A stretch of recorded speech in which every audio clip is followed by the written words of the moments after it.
nek Ndara Sedewa niku putrane Dewi Madrim wis seda karo Prabu Pandu. Sampeyan putrane Ndara Kunti sing jeneng adhiku Alon niku nek iso dirukti, diopeni, diragati, didadekke wong.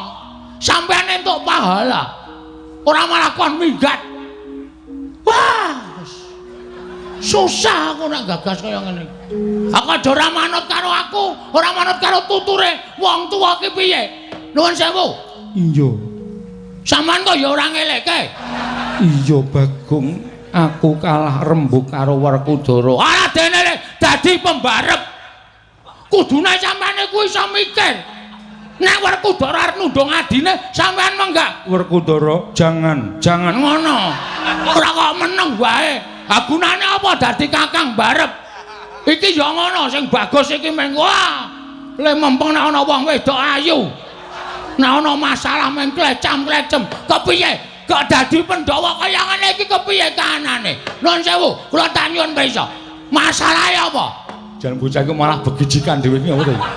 Sapa-sapa diseneni, sapa-sapa di adimu ki piye to? Sapa-sapa anggepe kaya andane digetak-getak. Pun kajenge nangge Pak. Ora sampenake dhewe. Lho, kowe wani karo Baladewa? Aja kok kowe, bapakmu aku ora wedi. Ora ngerti Bagong nek nesu kok kowe. Kowe nyembranani aku kowe ngunekke bapakku arep modar. Bapakku antri tekaning pati. Anggepmu apa? Wong mati ki ora perkara tuwa. Bluluk kae tiba enom kae. Kae ya iso modar, iso tiba sik mbangane kambil. Nganggo pikiran kowe. Rumangsane akeh sing wong umur 100 kliwat isih urip meger-meger. Ning ana sing wong kaya kowe dadi ratu muring-muring terus teksek modar ya ana.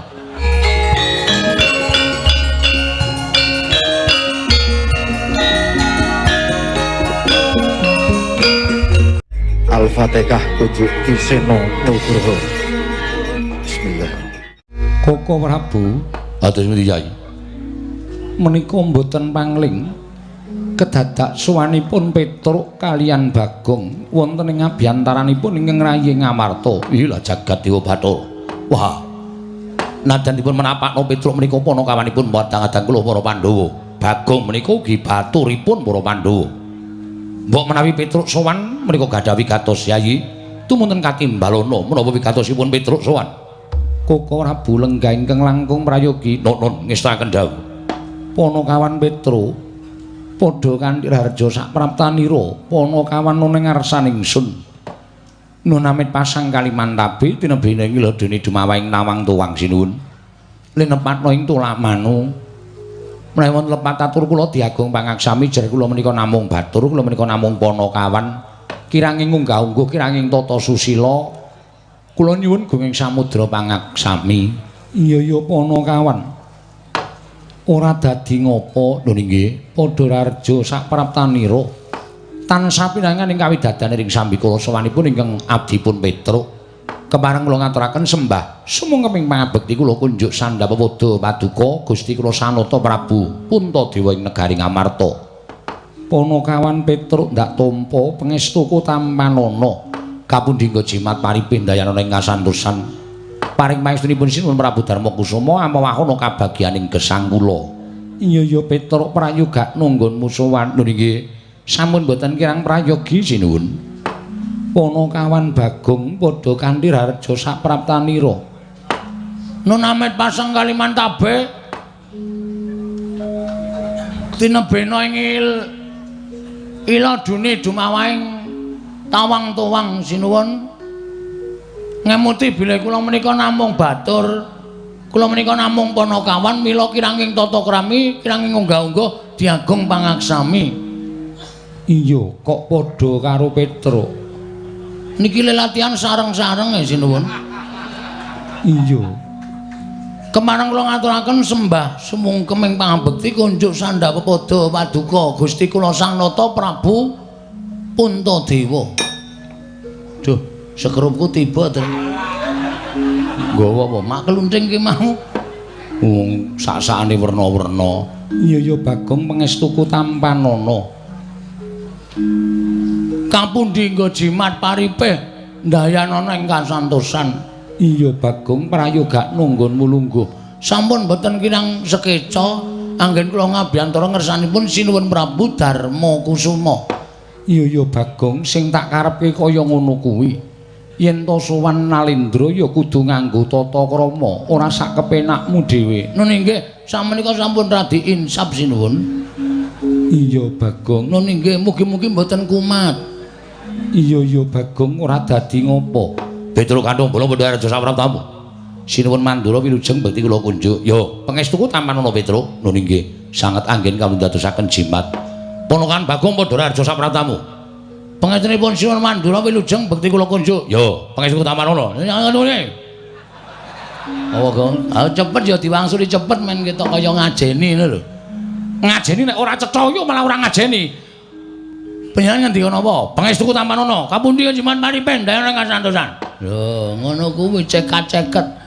Petro Dalem Pandhareja sapraptamu wilujeng den bekti kula kunjuk. Yo, Bagong Pandhareja sapraptamu. Mengantunipun Darawalkudara. Tansah pinanganing kawitadan bekti kula kunjuk. Balenana idak ndasmu. Mengantunipun Darawalkudara wilujeng bekti kula kunjuk. ora kabeh satri iso dijak gojek, ora kabeh dijak gojek.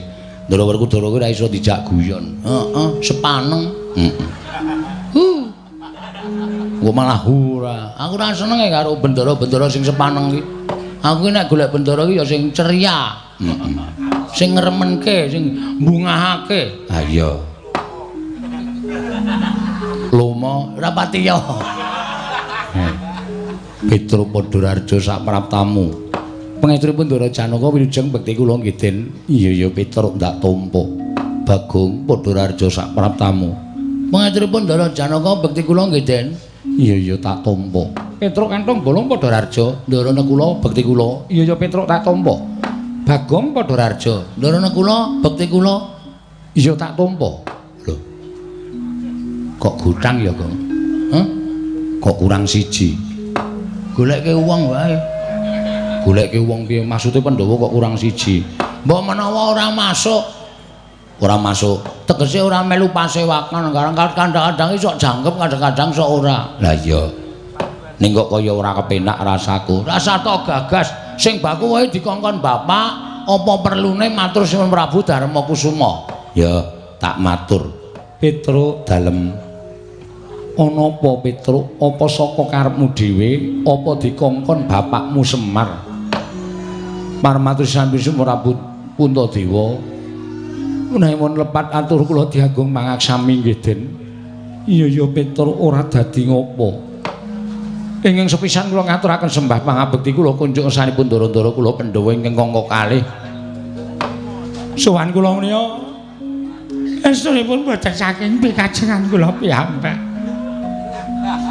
Ing kula niki dapur dipun utus Bapak Semar. Petro dalem yo gene kowe nangis. Nggih. Sedih nek ngrasake lakon Karang Kadempel. Petro eneng opo? Kok nangis ki apa? Nggih riyen ngutokke unek-unek ya karo nangis barang ya ora apa-apa. Ya gene Petro. Sampun wonten setunggal candra niki. Bapak niku sakit. Lho, bapakmu lara. Nggih. Mengglecak mawon teng ngamben. Mengambegan kalih matane mlorok. Nek ditakoni pun boten semaur. Pun pokoke mengkaya nuwun sewu. Wis kaya kunarpa, wis kaya batang wong. Ning mripate ijik melek, jantunge ijik keteking jantung isih krasa. Dari kesemanten kula wis ora kurang-kurang gone nambake bapak. Nganti entek-entekan. Bapak kula tambake ning ora ana sing iso nambani karo bapak. Kula wis ngrawuhke para brahmana winasih sewa sugata miyang para nimpuna. Pendhita ampuh pun kula gawa kabeh teng Karang Kadempel. Ning siji mawon mboten wonten sing iso. Napa nambani larane bapak. Kowe nek le omong ngono kuwi ra cetha e. Atiku keloro-loro e, Gong. Aku wae nek mikir kowe iki wong ora tatak kok. Wong ora mentalmu ora gedhe. Aming bapakne lara kok nangis. Bapak kuwi lara wis tak ajab ndang mati. Lambemu elek to, Gong ora. Kowe iki anak model piye to? Model saiki. Lho. Anak kok model saiki ora? Anak saiki ki ndi sing do ngabekti karo wong tuwa? Hah? Tak takon. Anak saiki ki ndi sing do ngabekti karo wong tuwa? Ya isih ana siji loro. Ning akeh-akeh racak-racake wis do ninggal tata krama, do ora ngrebekti karo wong tuwa. Mongko sing jeneng wong tuwa ki ora butuh dipunjung ingkung gajah saben dina. Ning butuh di ngabekteni karo anak, butuh dihormati karo anak, nonton anak kuwi tata krama unggah-ungguh. Tur ngerti marang Subasita kuwi wong tuwa wis seneng. Ha ta? Ha iya. Saiki ndi ana bocah sing ngabekti wong tuwa? Kongkon kuwi alasan. Lah iya ya, Gong. Ha iya. Kaya anakku kae wis mbok men. Tak nengke wae kok. Ya wis ben terus kowe matura. Bagong, bapakmu ya gene. Ngaten. Pun wonten sesasi niku bapak niku sekarat. Cangkeme Bagong ki elek. Menengo to, ora usah omong aku tak matur sik. Mripate kecap-kecip kula takoni, butuh apa, Pak? Nek bapak butuh apa-apa, ngendika karo anak-anak. Nek bapak arep eling apa-apa, ngendika karo anak-anak. Anak-anak mesti bakal ngestu padha dawuhing bapak. Ora meneng wae ngono kuwi. Sing upakara nggih ming kula. Bapak saniki kula sing upakara, merga ora ana sing upakara. Petruk ya jarene nek dikon dinunuti bapakne lara, sibuk. Ora ndek kesempatan gula mentah wong tuwa. Gareng nek dikon ngomong karo wong tuwa, didokoki wong tuwa, alasane sawahe akeh, pendake esuk ning sawah, ora sempat gula mentah karo wong tuwa. Kaya ngeten niku anak-anak saniki niku. Nek bapakne wis arep mecicil do dititipi wae do ora gelem do kon gula mentah wae ora gelem, ora do ngelingi jaman cilik. Untung isih enten kula. Iya Bagong. Lah bapakmu apa ora mbok golekke jamu? Mboten. Lho. Ora mbok golekke tombo. Angel banget wong sing jeneng kon maem lambene mingkem terus kok. Nganti bingung kula niki. Saniki kuru nika lho. Sesasi mboten tangi saking ngamben niku awake entek-tek. Wetenge sing maune mblegentonge dadi entek. Iga-igane ketok, sing lemu mung kari ndase.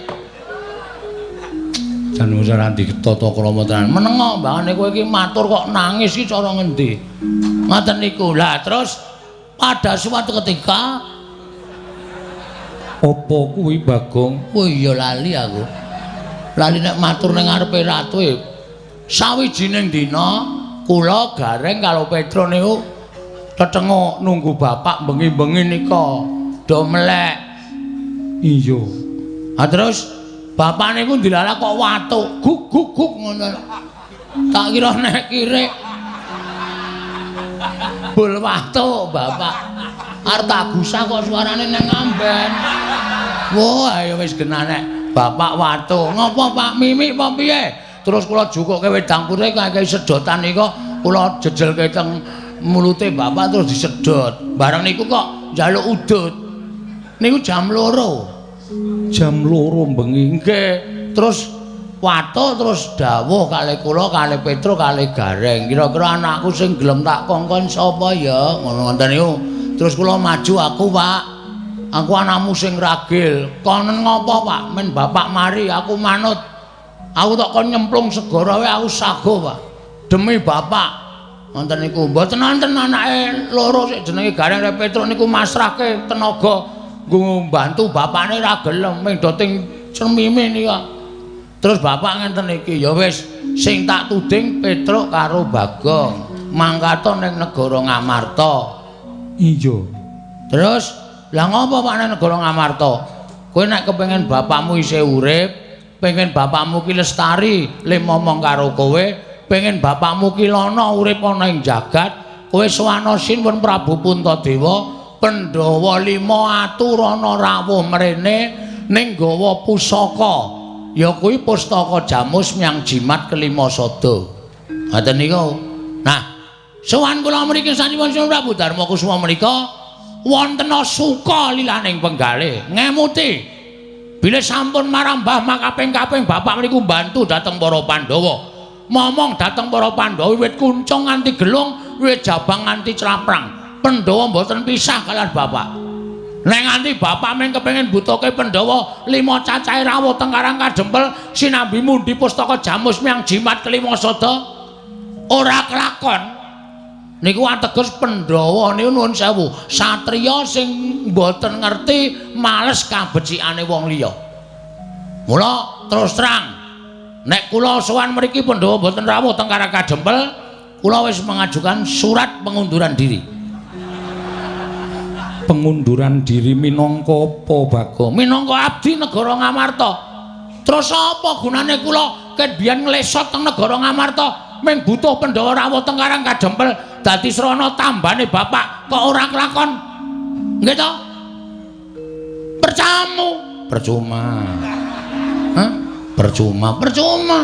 Nggo ngapa kula ngabekti karo sampeyan? Ning jebul sing kula labuhi, jebul sing kula bantu, jebul sing sanes sing kawit biyen kula ewangi niku ora ngerti males kabecikane kalih Bapak Semar. Pun cekap semanten atur kula. Nek enten pangandikan saking Sunan Prabu Darmakusuma kula ajeng midhangetaken. Nek pancen Sunan Prabu Darmakusuma paring dawuh, Bagong Pandhawa ora iso teka ning Karang Kadempel. Sampeyan wis rasa nyebut kula abdi, sampeyan rasa nyebut kula Panakawan, sampeyan rasa nyebut kula menika batur sampeyan. Kula ora arep manggon sabet sapon negara Ngamarta. Titik. Stop pikir, Bagong. Wis. Nek kowe ora melu ndara Pandhawa kuwi kowe lek arep mangan saka sapa? Ngemis.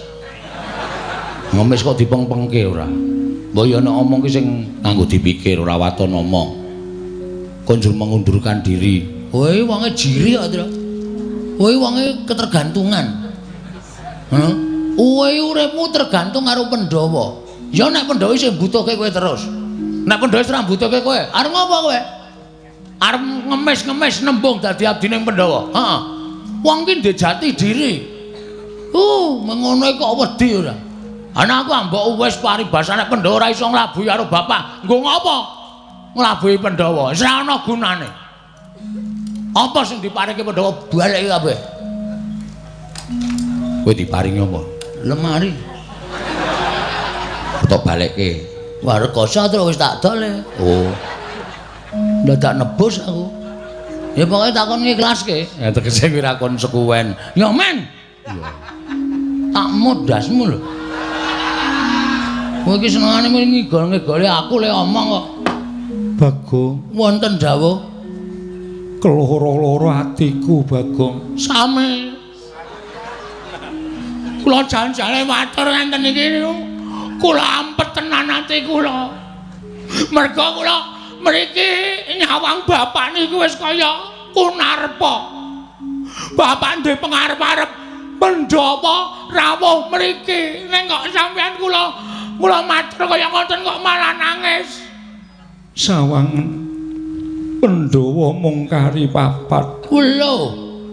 Sing siji ilang nanti. Sing siji lunga, Bagong. Sebabe ditundung karo bendaramu. Sinten? Bendaramu Jodipati ya kuwi Werkudara. Ndara Werkudara nundung Ndara Sedewa. Iya, Bagong. Wis jan ora pisan ora pindho kok kowe ki Wah. Ngapa to nek ngrampungi masalah nganggo ati sing sabare ngapa? Aku tak takon. Lho, aku ngelekke sampean ki ora ana salahe. Mergo aku ki batur. Batur ki pangembating catur. Kula warga kok do inggat-inggatan, ora cocok kon minggat, ora cocok kon minggat. Sampeyan krasa mboten? Nek Ndara Sedewa niku putrane Dewi Madrim wis seda karo Prabu Pandu. Sampeyan putrane Ndara Kunti. Sing jeneng adhiku Alon niku nek iso dirukti, diopeni, diragati, didadekke wong. Sampeyan entuk pahala. Ora malah kon minggat. Wah. Susah aku nek gagas kaya ngene. Aku aja ora manut karo aku, ora manut karo tuture wong tuwa ki piye. Nuwun sewu. Iya. Sampeyan kok ya ora ngelekke. Iya, Bagong. aku kalah rembug karo Werkudara. Ora dene dadi pembarep. Kudune sampeyan iku iso mikir. Nek Werkudara arep nundung adine, sampeyan menggak. Werkudara, jangan Ngono. Ora kok meneng wae. Ha gunane apa dadi kakang barep? Iki ya ngono sing bagus iki meng wah. Le mempeng nek ana wong wedok ayu. Nek ana masalah meng klecam-klecem, kepiye? Kok dadi Pandhawa kaya ngene iki kepiye kahanane? Nuwun sewu, kula tak nyuwun prisa. Masalahe apa? Jan bocah iku malah begijikan dhewe iki apa to? Sapa-sapa diseneni, sapa-sapa di Adimu ki piye kok sapa-sapa anggepe kaya andane digetak-getak. pun kajenge nengke mawon, mbangane nguyuh sak nggon-nggon nengke mawon. Mergo Bagong nek nesu niku nguyuh sak nggon-nggon nengke mawon. Pripun sebabe apa? Sebabe Sedewa nggondheli pustaka Jamus Klimasada. Lho, kono hubungane karo pustaka Jamus Klimasada? Iya, Bagong. Terus Ngene kowe tak critani. nggih, ning ampun dawa-dawa. Iya. Wegah kula ning ngrungokke. Iya ya ora dawa, Bagong. Ora apa-apa. Dawane ngempuk percuma. Iya. Oh, mesti nyengenges to. Angger muni omong ngene mesti nyengenges to. Aku mbayangke aku dhewe itu. Ha iya. Pun nggih cerita. Ngene ya Bagong. Nggih. Koko Prabu Ndarawati rawuh. Mriki Iya. Ngandhakake yen Ndarawati kuwi ketaman pegebluk bisane waluya yen to tinumbalan pustaka Jamus Myang Jimat Klimasada. Tumuli kabeh sarembug pustaka Jamus Klimasada diboyong dening Koko Prabu Ndarawati ya mung Sedewa sing ora mathuk, Sedewa sing ora cocok. Tumuli Sedewa didukani dening Bendara Munjadipati nganti dedrek nggone ndukani wekasan Sedewa ditundung lunga saka negara Ngamarta. waduh. Berarti niki pustaka Jamus Klimasada ilang utawa dibeta Sinuwun Ndarawati. Iya Bagong, mula aku ora bisa menehi wangsulan nglawan kowe merga Pandhawane ora ganep, pusakane ilang Bagong. Wah, wis Tru. Yo, mulai karo mampir golek Bandosa. Lho.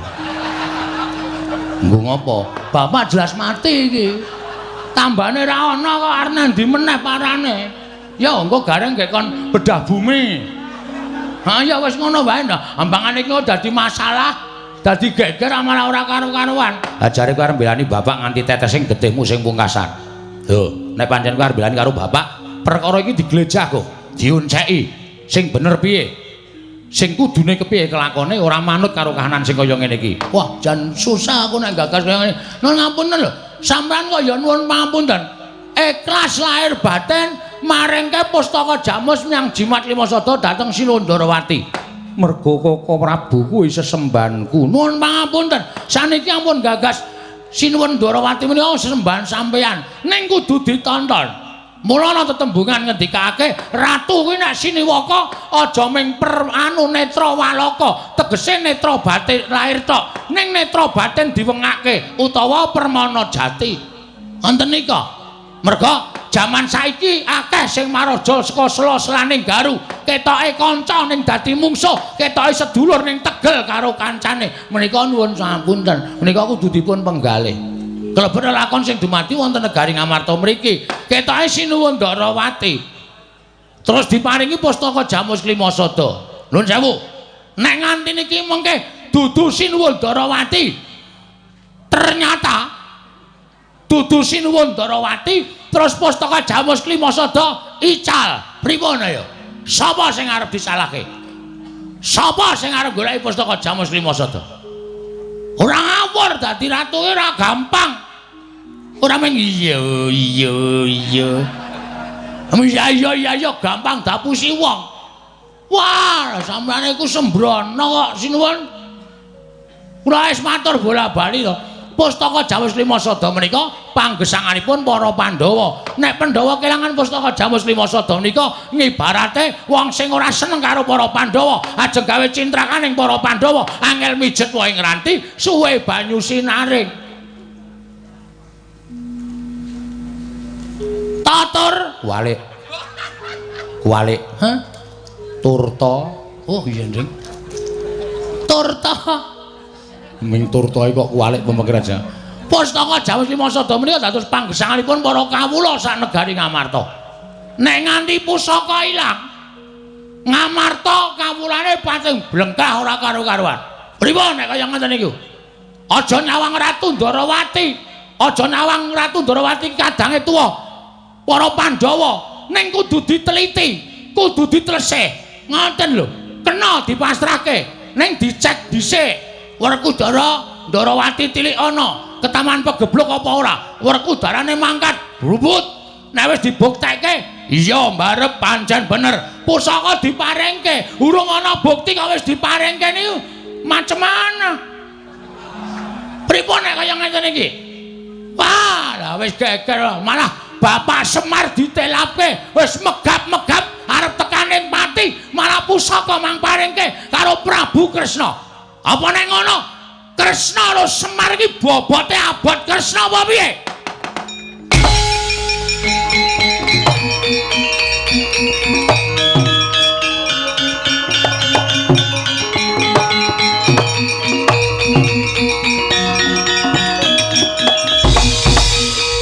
Maning jajal larat iblis larat gugu karepe dhewe Bagong. Bagong. Nah. Kowe mau muni piye? Kowe mau muni piye? Wah ya wis lali wis mau. Kowe muni yen to Yai Prabu Ndarawati ki panjalmaning mungsuh. Malah kowe ndak apa. Yen to Yai Prabu Darmakusuma kuwi keluputan gedhe mergo maringake pustaka Jamus Lima Sada marang Yai Prabu Ndarawati. Dasarmu apa kok tak takon? Dasar kula gampang mawon sinuwun. Mergo jaman saniki niku angel wong dipercaya. Ngoten. Kedung jero iso dijajaki ning atine menungsa sapa sing ngerti? Ho. Modal ora kowe. Ora iso omongan kowe padake. Oh, kulina orasi demo. Padake ora. Yen ngono kowe ngarani Prabu Ndarawati kuwi panjalmaning musuh. Mboten ngarani. Mboten muni lho kula. Mboten muni nek Kresna niku mangsa, mboten. Nek kula wis muni Kresna menika mungsuh, ateges kula ngarani nek Prabu Kresna niku panjalmaning musuh. Kula ming nuwun sewu ngemutaken Dansun Prabu Darmakusuma supaya luwih teliti babagan pustaka Jamus Lima Sada. Merga bapak kula niku ya ajeng mati merga nek ora tambani pustaka Jamus Lima Sada, kula kelangan wong tuwa kula sinuwun. Perkara bapakmu mati mbok ben. Perkara bapakmu mati ya wis ben. Bapakmu ki wis tuwa. Wong tuwa ki parane arep ndi meneh? Wong tuwa ki parane wong nang ndi meneh? Wong semene akeh ki mung padha antri tekaning pati. Mung kari ngenteni pestine kodrate dhewe-dhewe. Mula perkara bapakmu lara kuwi janjane ora usah mbok goleki tampa.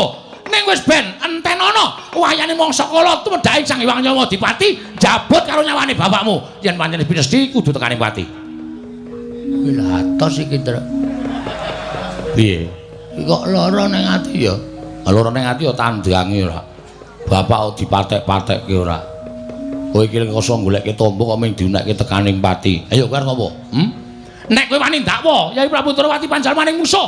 Aku ya wani ngarani bapakmu kuwi wis lara, wis tuwa, wis arep tekaning pati, Bagong.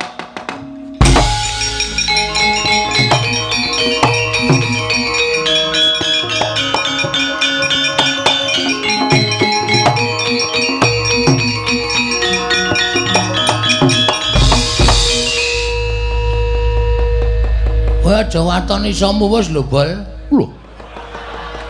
Bol piye? Jenengmu sapa? Baladewa. Dundang bol ora gelem. Kon ngundang apa? Kon ngundang apa? Lara ati wae tak undang, ha. Tak undang ngono kuwi lara ati. Ora usah lara atinan. Kowe nek ngrumangsani suaramu ngunekke bapakku wis wancine tekaning pati, wis wancine dadi wong tuwa, ming ngantri modar. Kuwi ning atiku ya lara. Hah? Nek omong nganggo aturan kowe. Ora sampe nae dhewe. Lho. Kowe wani karo Baladewa. Aja kok kowe bapakmu aku ora wedi. Ora ngerti Bagong nek nesu kok kowe. Kowe nyembranani aku ing ngunekke bapakku arep modar. Bapakku antri tekaning pati. Anggepmu apa? Wong mati ki ora perkara tuwa. Bluluk kae tiba enom kae. Kae ya iso modar, iso tiba sik mangane kambil. Nganggo pikiran kowe. Rumangsane akeh sing wong umur 100 kliwat isih urip meger-meger. Ning ana sing wong kaya kowe dadi ratu muring-muring terus teksek modar ya ana. Wah, Ayo, wis dantepi ya, Gong. Dantepi, rasa wedi. Men, sisan wae ngopo. Ratu kaya ngene kok digonggongke sak penake dhewe. Lho, yen ngono kowe wani karo Baladewa. Weh lah, kowe iki ora ngerti Bagong kok. Bagong ki tau munggah ning kayangan ngobrak-abrik kayangan. Dewa bubar kabeh wedi karo aku. Lho, lakone Bagong gugat. Kuwi karang aku dhewe. Aku bengi iki sik kon bangun gedung kesenian. Apa ora pecah sirahe? Ayo wis ben ora. Mula aku sedina ora metu saka kamar teturon ning kursi jane karo ngenam-enam pikir ki engko piye. Ki engko gek kepiye? Ha kok entuk dalan wong ki anggere nyebut karo sing gawe urip ora mesti ning dalan. Anggepe apa? Apa dikira aku wedi karo sampean? Ora wedi karo sampean. Ya pancen wani karo Baladewa. Ora nek papane wong neter kadidayan. Babaro. Ayo. Kowe arep ngopo saiki? Kowe arep ngopo? Kowe tak tandingi legane atiku. Kowe kena mboyong para Pandhawa, kena mboyong pustaka Jamus Klimasada marang Karangadhepur nggo tampa bapakmu. Ning Langka ana dhisik kuwandane Baladewa. Waduh, lewani sumbar ming kowe kok. Hah. Oke aku ya iso gawe sayembara kaya ngono. Gawanan pustaka Jamus Klimasada ning Darawati rasa dibalekke. Waten iso nglangkai kuwandane Petruk. Wis. Kok aku iki piye to? Kowe sik mati ra apa-apa. Ra apa-apa dengkulmu ra. Engko gek tak susul. Ora metu njaba grandang negara. Ayo metu jawa Raden negara ati. Wah.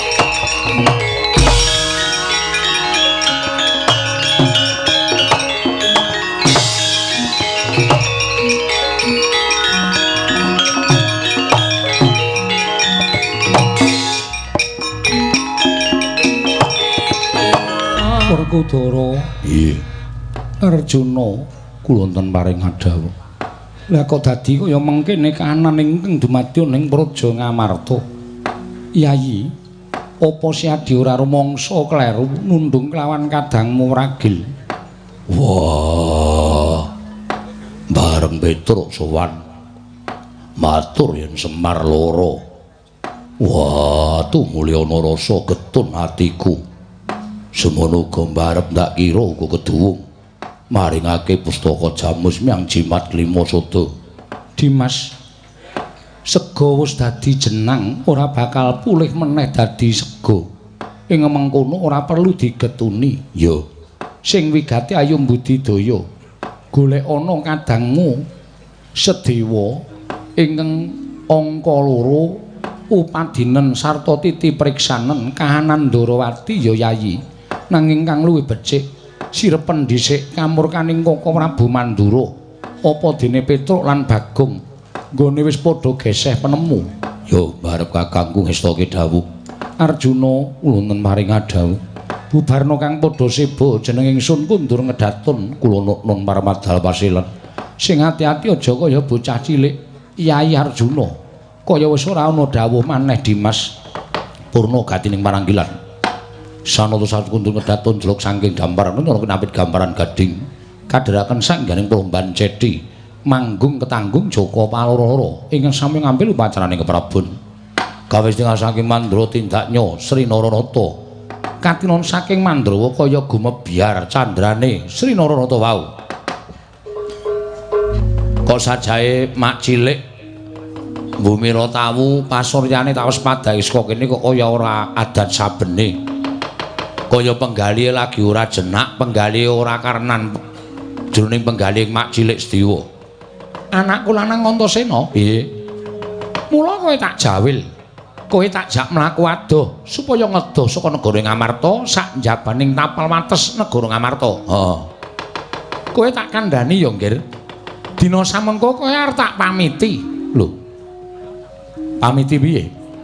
Kowe arep tak pamiti ento amanmu Sedewa saiki wis dudu peranganing para Pandhawa. Kosek, aja ngono, Pak Cilik.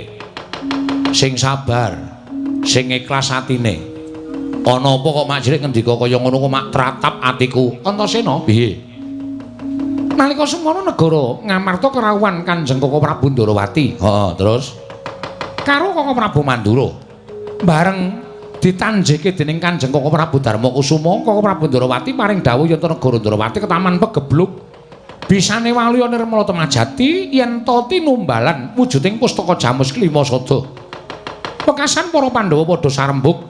Kakang Mas Jodipati wis gathuk, Kakang Mas Madukara wis mathuk. Apa dene pamanmu ya kuwi Kakang Mas Nekula gawe sarujuk. Terus ya meng aku sing ora cocok, aku sing ora condong.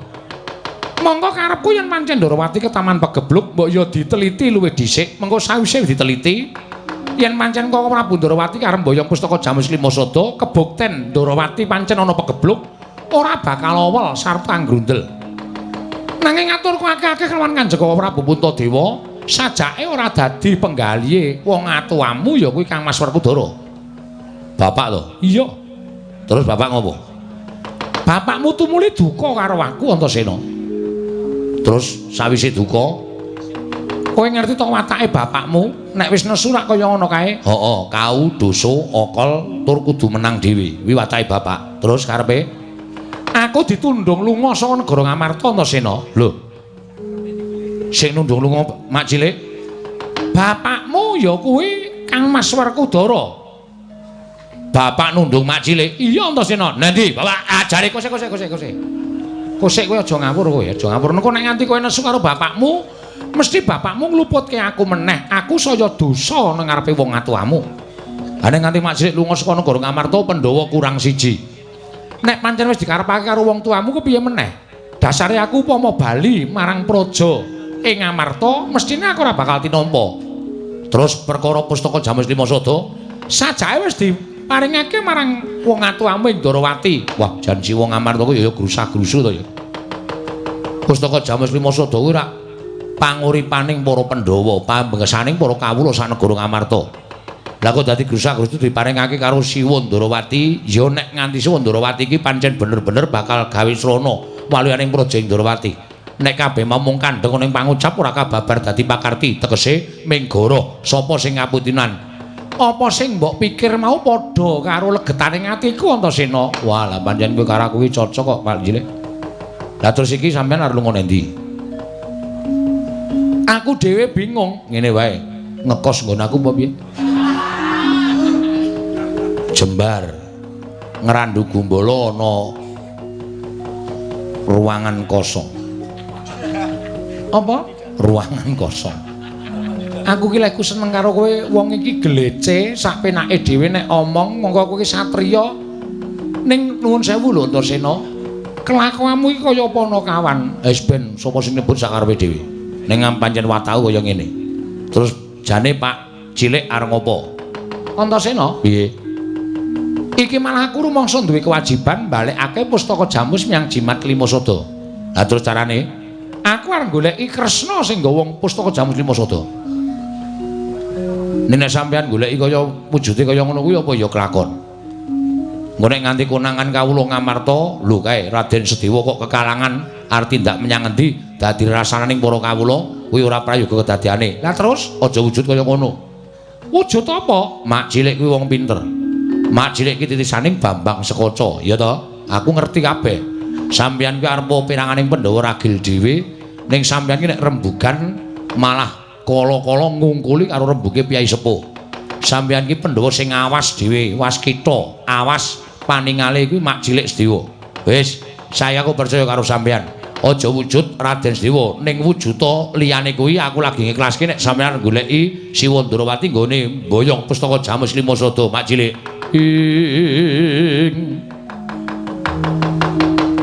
Yana dewa yen untuna wong aprang kasangsaran. Wong aprang kasangsaran. Oh. Nalika semanten sigra sedakep saltu juga nutupi baban hawa sanga. Ngenengaken cipta Raden Sedewa tanana ingkang pinindeng kejawi amung panguwasaning dat kamurweng dat. Eling-eling titising Jawata. Nalika semanten sak ciptane dadi sak sedyane ana. Ilang wujuding Raden Sedewa. Ana wujud Brahmana ingkang katingal muda tumaruna kagiat Bambang Antasena wae.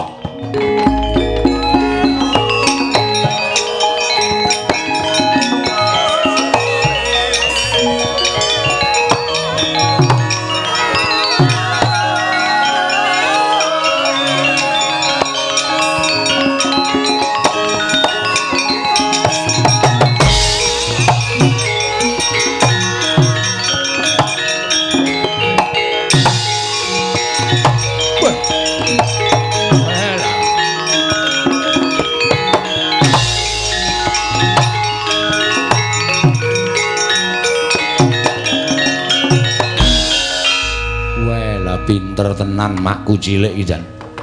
Bareng sedakep kok ana kebul makbul. Nutupi awake Paman Sediwa terus wujud waduh kaya pendhita ning isih muda. Iya, Antasena. Mula seksenana aku arep nganggo jeneng Begawan Dewa Kusuma. Begawan Dewa Kusuma. Iya. Terus mak cilik arep endi? Aja nyebut mak cilik ndak kawanguran dening wong kiwa tengen. Sebutan aku Bapa Begawan Dewa Kusuma. Ya, Bapa Begawan Dewa Kusuma. Antasena. Kanan negara Ngamarta nedeng wae peteng. Kowe aja lunga-lunga saka kene. Aku ndak ngambah dirgantara ngupaya goleki menyang endi Kresna ingkang gawa pustaka Jamus Klimasada. Ngendi gone ketemu mesti bakal ndak jaluk. Aku ora bakal nganggo hitung-hitungan yen to kuwi nata Ndarawati sejati, nanging tata carane nggone nyuwun ngampil ora kaya mengkono. Nyengsarake marang sedulur nom. Ya kuwi Raden Sedewa. Ya wis sakarepmu mak cilik. Kersane Bapa Begawan Dewa Kusuma kaya ngono, aku mengkari manut. Lah terus aku tok kon ora lunga saka kene iki sirmu piye? Mengko bakal ana ingkang teka ning papan kene. Wong kang teka ning papan kene mau tulungono, merga kuwi wajib mbok tulungi. Oh ya, ngestoke dawuh. Wis, sembahku nderekke tindake Bapa Dewa Kusuma tak golekane nata Ndarawati ngboyong pustaka Jamus Miang Jimat Klimasada Antasena.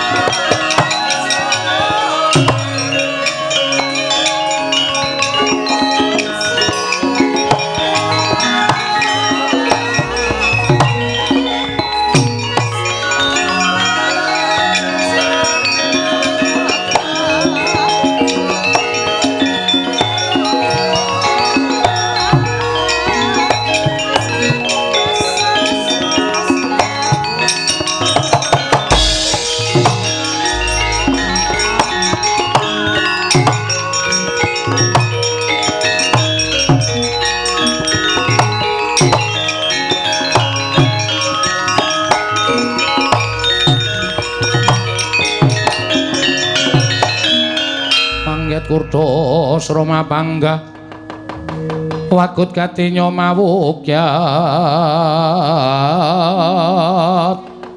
ira wang-wang piye ngandel ora kok Sinun Mandura ki nek perang kuwi ora ditandangi dhewe ning mesti ngandhake karo wong liya lho kae Patih Praguta joget-joget nggawa glugu goleki awake dhewe. Malah ora mung Patih Praguta, sajahe Sinun Mandura wis ngendikake bab sing ora bener. Tegese Kuntul dikandhake dandang, dandang dikandhake Kuntul. Maksude piye kuwi? Tata upacara kata-katamu ki piye? Dandang kandhake Kuntul kuwi kedadian saknyatane dienggak-enggokke men dheweke ketok bener, dheweke ketok apik, wong liya ketok elek. Kuwi tegese pawarta sing saknyatane ora dikandhake sing sakbenere ning dienggokke nganggo kalimat utawa ukara-ukara sing rumangsane dhek iki wong paling apik dhewe wekasan sing dikandhani mbelani rodheke. Ketitik ora ming Patih Praguta. Tak sawang Ndara Karukaca Ndara Antarja barang kok do ting brubut goleki awake dhewe. Ya mulih yo Gang yo. Hah? Mulih. Engko nek Semar Modar bapak wis dawuh karo awake dhewe nek nganti awake dhewe engko melu mati nang kene malah ngrekoso uripe. Yo mulih yo. Wis rasa dadak piye-piye mulih matur karo bapak, Pak, aku ora sida mboyong para Pandhawa di pustaka Jamus Klimasada. Merga pustaka Jamus Klimasada diasta Sinuwun Ndarawati, jarene negara Ndarawati ana pegebluk ngono wae engko rak bapak mikir dhewe, bapak tumandang karya. Oke, ayo kita berangkat. Yo, yo mak yo. Gong, ketoke lemati kok luwih cepet awake dhewe mbangane Semar. Masa mingo to? Weh, sapa iki, Tra? Lho, sapa iki, Tra? Ndara Antasena kok awake dicat ireng barang aleman. Kowe tak ajar Modar kowe. Nek cara ngene dhewe pancen Ndara Antasena iki nuwun sewu nganggo gelung. Lho, rada ndangak persis Ndara Werkudara kene iki nganggo kuku. Iki ora, iki gagrak kene Ndara Antasena kaya ngene iki. Waduh. Gleleng gondrong barang. Melu pang apa? Pang apa? panguwit. Ha iya. Wong apa kok kowe terus wedi? Ha iki mesti sajae wis dikongkon Ndara Baladewa. Atakonane ya? Ya. Wilujeng Gus. Slamet. Kowe do ngopo ya mlayu-mlayu? Ora ngerti kok dhek itu. Ha iya. Ngomong apa ngapusi? Ngomong jujur, aja ngapusi. Aku soalnya kulino ngapusi. Wis ora iso. Ku saiki kudu jujur. Oh iya. Menika ngaten Raden. Ya. Sing ngomong Petro apa Bagong? Kula. Ngapusi tak keplak ndasmu pecah dadi papat. Diar ora. Anu kowe Petro. Ya. Soalnya cangkem kuwi kulino ngapusi. Ngono ora sadar tiba-tiba ngapusi mah dadi papat sirahku. Ora apa-apa wis omong sak tenane. Ajeng nyuwun mergi Ndara. Lho, njaluk dalan nggo ngopo? Ajeng wangsul. Saka ngendi? Saking sinuwun anu sowan sinuwun sinu anu sowan sinuwan. Sowan sinuwun Prabu Puntadewa. wigatine. Kula tak matur sampean aja kaget nggih. Yo, Ning nek umpama kaget nggih kaget sakniki mawon. Dadi kula matur sampean pun mboten kaget. wong kaget kon kaget saiki tak keplak sisan kowe. Kula matur sinuwun Prabu Puntadewa ngabari nek bapak niku gerah. Lho. Kakene Semar loro. Heeh. Lho lah kowe iki ting pendorong ki ora nambake bapakmu piye? Modal ora malah disalahke ta, Tru. Nuwun sewu, pun mboten kirang-kirang lek kula golek tamba. Ning bapak mboten iso seda. Lho. Bapak mboten iso sembuh. Suatu saat bapak niku paring pangandikan, Petro Bagong sowan ning negara Ngamarta. Aku iso mari nek Pandhawa rawuh mrene sinambi mundhi pustaka Jamus Limasada. Wis tok kandhake Siwa Ngamarta. Wis, ya numpun. Terus Siwa Ngamarta ngendika piye? Bagong ketiwasan merga pustaka Jamus Limasada diasta sinuwun Prabu Sri Bathara Kresna. Lah nek ngono ngendikane Mak Jlik Sedewa iki mau bener. Mangkane sampean ketemu nganu no, Sedewa no. Basa tak ajar kowe. Heeh, Ndara Sedewa to Ketemu. teng pundi? Kula wau soalé mlebu teng negara Ngamarta niku Pandhawa niku mung kanton papat.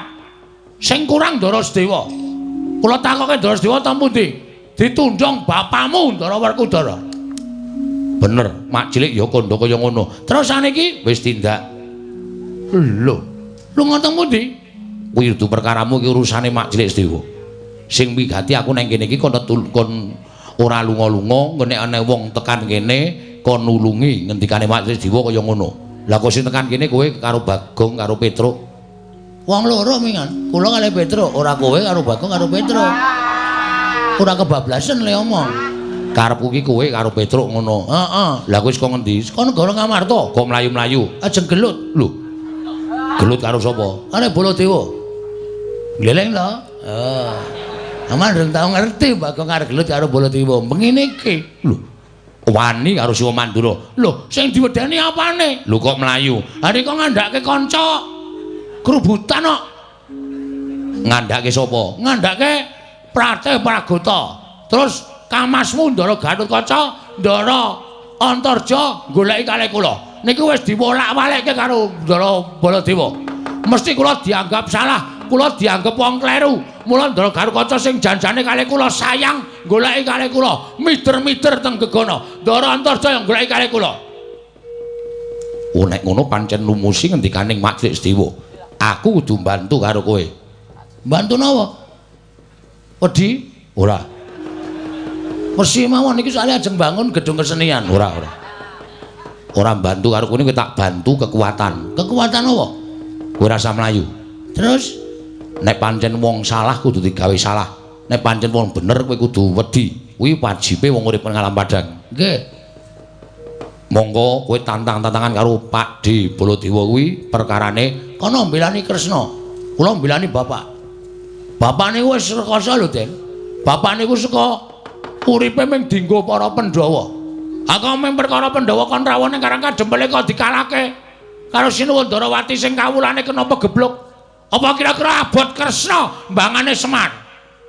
Terus Baladewa nesu, "Panos maning jajalan cukup laring bawono." Bagong, menungso ya diapunmu. Kowe wani karo Baladewa. Kula dunekke ngono, muntap kula. Lha terus melu ngadeg metenteng. Wah. Kowe kuwi Heeh, anu iya. Anu nggih.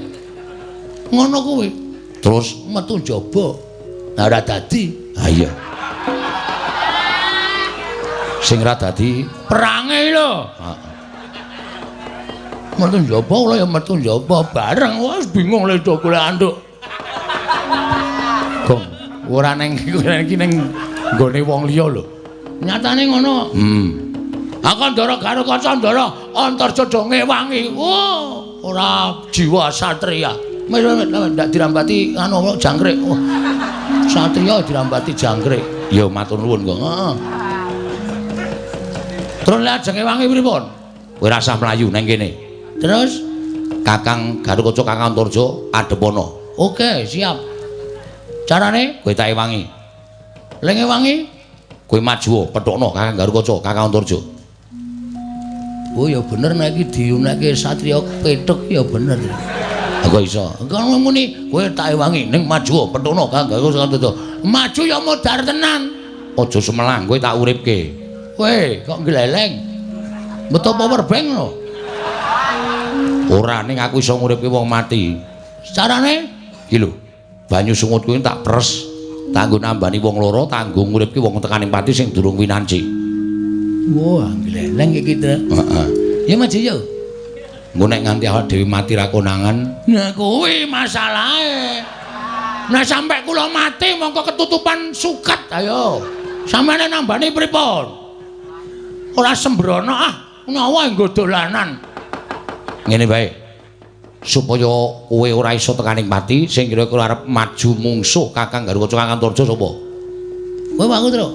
Manut. Nek Petruk sing tak labuhi Petruk, nek Bagong sing tak labuhi Bagong. Ngene wae terus. Piye? Kowe gandenge bola-bali dadi rol. Heeh. Sementara iki aku ya terus. Kowe arep ngopo? Aku tak sing maju. Aku diluwangi ndelok seno. Ya, sakarepmu. Nek Petruk ora maju ning mburi kene.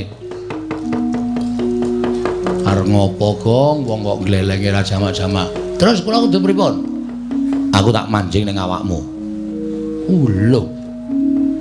Kowe nek wis tak njingi, kowe dadi wong ampuh, kowe ditibani pusaka ora apa-apa, disuduk ora bakal tatu, kowe dipotol sirahmu karo Kakang Garuk Kaca ora bakal potol. Soale ngedrat. Ora. Ora bakal potol. Oh siap, siap. Terus carane? Mlebu ning awakmu. Oke. Metu pundi? Mriki napa? Pripun? Moh ababmu mambu. Menapa niki? Niki cilik ning elastis. Iso klebon gedhe barang ngene. Gong kula satriya kon mlebu mburi ora. Metu pundi? Kowe ngamet ambegan kok. Ngamet ambegan. Engko aku tak mlebu sarana sukma. Oke. Wis ge wis. Saniki? Heeh. Mulai aku mlebu ning awakmu, kowe dadi wong ampuh.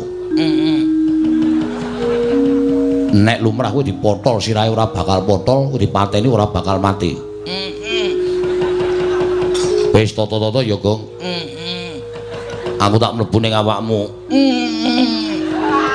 Nek aku wis mlebu, kowe piye-piye bakal keturutan. Ambles bumi ya iso, mabur ya iso. Lan jeblok wetenge. Mengomong wae ora. Gak mlebu kene iki wis ngampet ora dilebon-lebone. Ya wis kae tata-tata. Ing Tan samar pamoring sukma sinukmaya winahya ing asepi. Sumimpen telenging kalbu.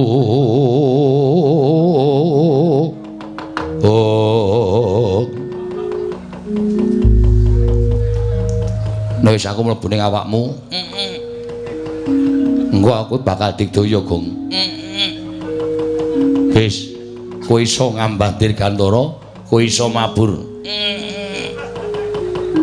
Ngono wae ya, Gong. Oh, celeng iki.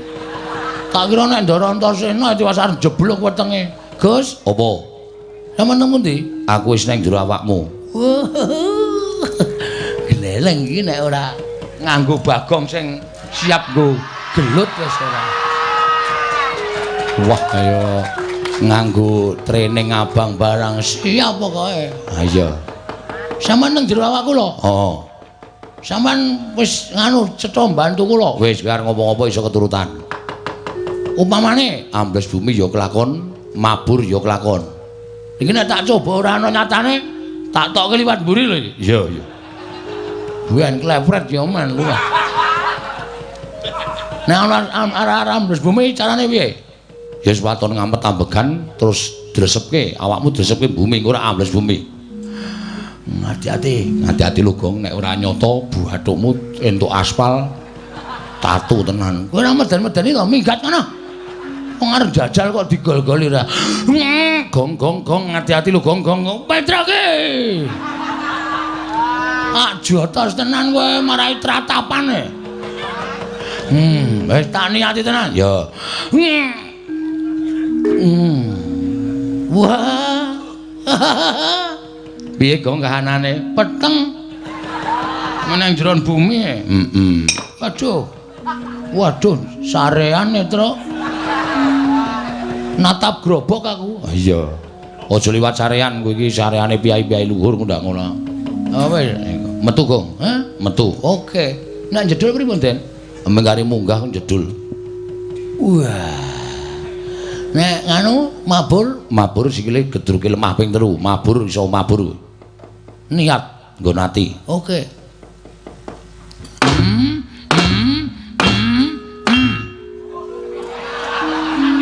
Kuwi papat. Mula cah sekolah. Kon sekolah kaya ora jamak-jamak. Tulung ngitung-ngitung lho. Iya. Aku nek hitungan ora tau mlebu e. Iya. Ya, coba 1 2 3. Niat atine. Mabur. Wah. Wah, dan keleleng tenan. Mengke genti kula nggih, Den. Ya engko gampang. Wah, rasa Petro rasa ndak gleleng kaya nyolongane wonge. Wah. Kaya balon Petro ending. Heeh. Wedian. Golek kamar mandi sing ora ana gendenge. Ha sapa ngerti entuk kanugrah ya. Wah.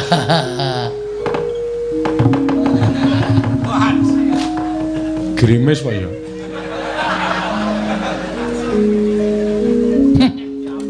Wo wedhus iki. Padake kloset ora. Men tak uyuhi sithik kok, Tru.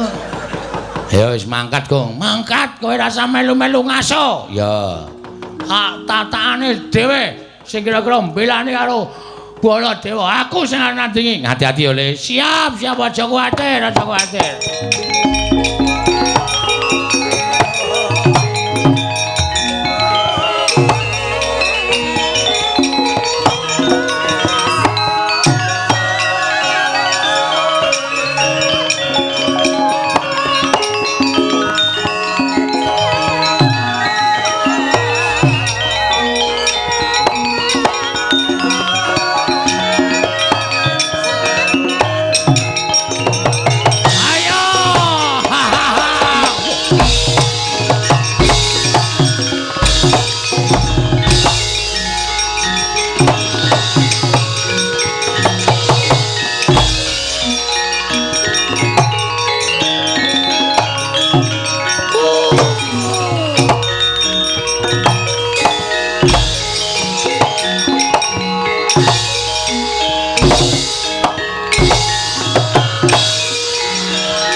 Iso mandek ora?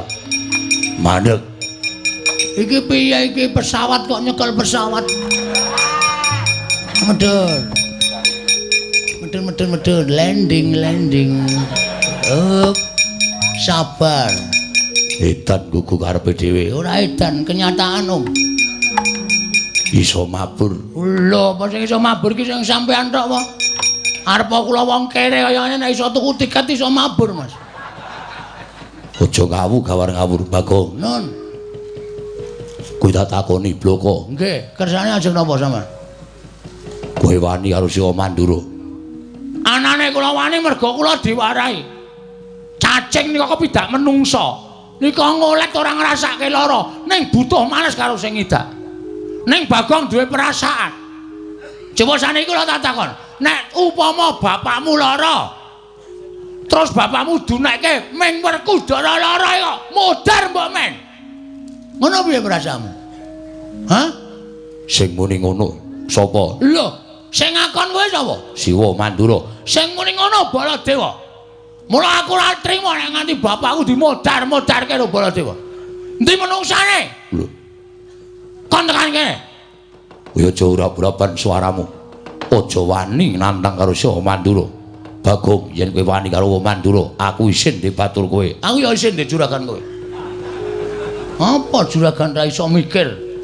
Gunane apa? Percuma sampeyan dijedi nang kayangan. Dadi satriya babaran kayangan. Ning iki ra tau dienggo. Menggunake tenaga, gunake akal. Dumeh satriya pringgandani. Sapa sing wani karo dheweke? Senake sapa sing wani karo Baladewa mongko kenyataane ora kaya sing dikandhake Baladewa senake. Apa kowe kaya ngono? Rumangsane ora.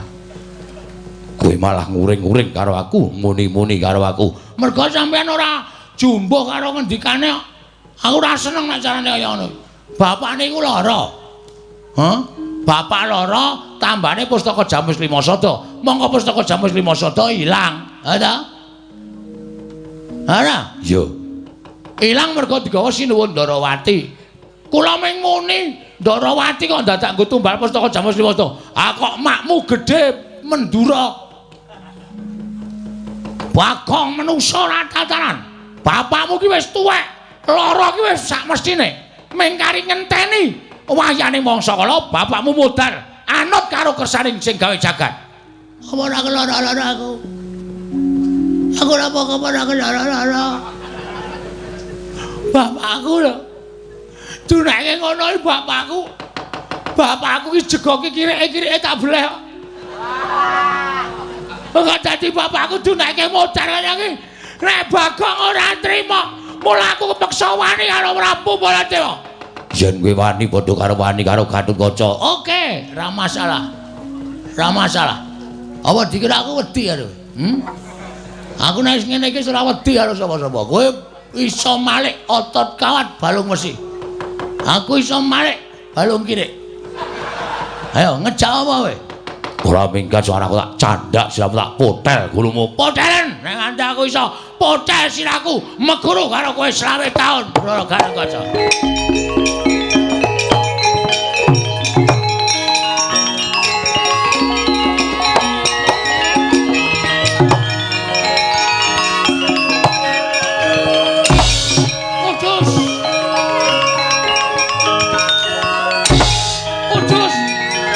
Bang, le nangkis telat le. Apa? Heeh.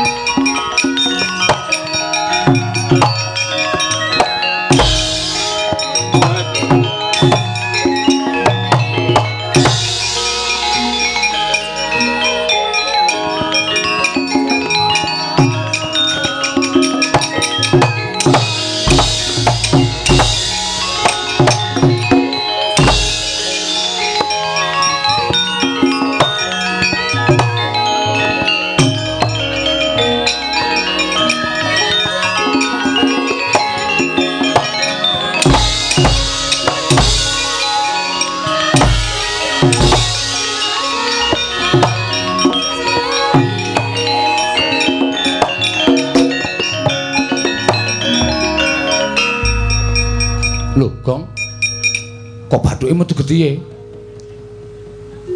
Apa? Krasa lara ora diantem. Mumet banget. Antur-antursena piye ya lek mbelane? Gus. Gus. Ndara Antarsena. Gus.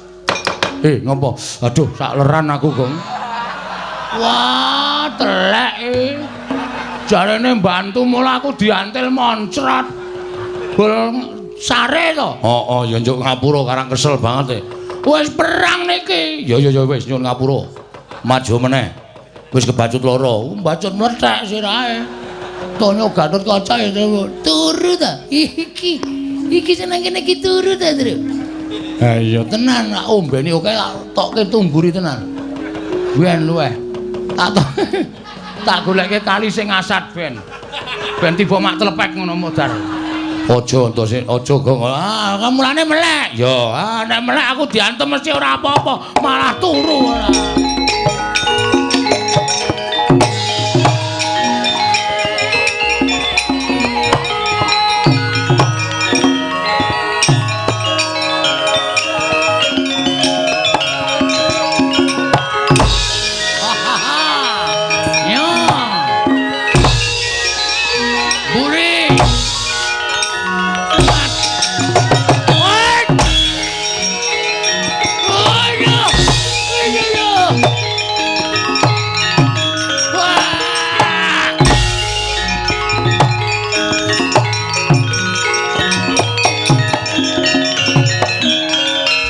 Sirahmu ora bakal tak gawe macak, mesti bakal tak sirnake. Oke, ora masalah. Melek lho.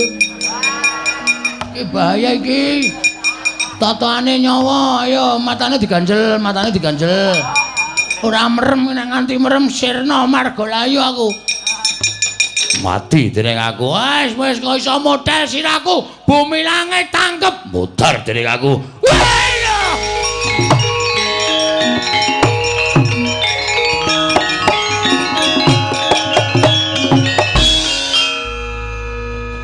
Aku Digdaya ora bakal menang karo Gatotkaca. Sambato. Mati dening aku. Wani karo Siwa Mandura padha karo ngorek-orek marang pasuryane Gatotkaca. Ora sudi aku batur sing gawe wiranging Bendara. Mutar dina iki. Wah, akeh semute. Pindah kene aku ting celekit kabeh ora.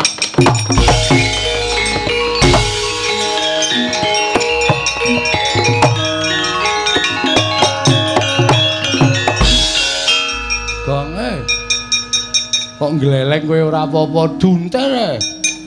Candhak sirahku ngono dunter kluthuk ngono kaya mati kae ning balineh to. Turuk. Oh, ayo kekuatane Ndarantasena sajake. Wah, Gatotkaca baru kali ini kalah sama aku. Ya jan gleleng tenan kowe. Ngono kepengin piye? Tak kene metu. Ben manjing ning nggonamu. Ora aku arep ngaso kae. Itu rampungno ngono. Rampungno. Ning ki sing maju Ndarantarja kuwi kakange Ndarantasena. Nek Digdaya iki mesti Digdaya Ndarantarja padha-padha putu dewaning ula. Waduh. Kira-kira menang sapa ya, Tru? Ane mestine menang sing tuwa karo sing enom. Halo. Ngopo? Iki mungsuhe Ndarantarja ora usah wedi, kowe iso nyembur. Hah? Kowe iso nyembur kaya Kakang Antarja. Iso nyembur kaya ula? Iso. Ora usah kuwatir. Wah, gong tak ajar kowe. Jajal dengkulmu mlocot ora. Kowe iki bisa lho, Gong. Alah, lho. Aja terus emoh ora. Kowe wis sedhela emoh, gak aku ora seneng ajarane ngono aku ora seneng aku gak. Ora liwat kene iso sembur tenan aku. Iki arep gleleng ayo. Nek kowe ngendelke len duwe upas, Bagong ya duwe upas legane atiku.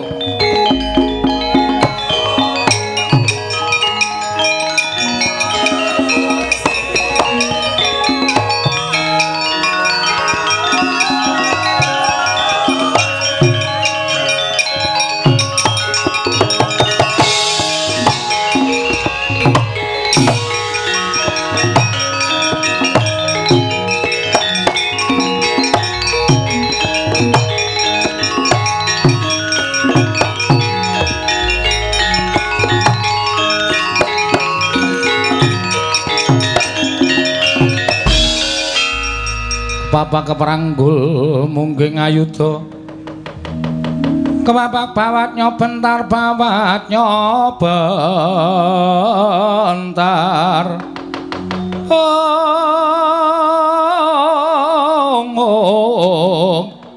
kebapak nyomungging aloka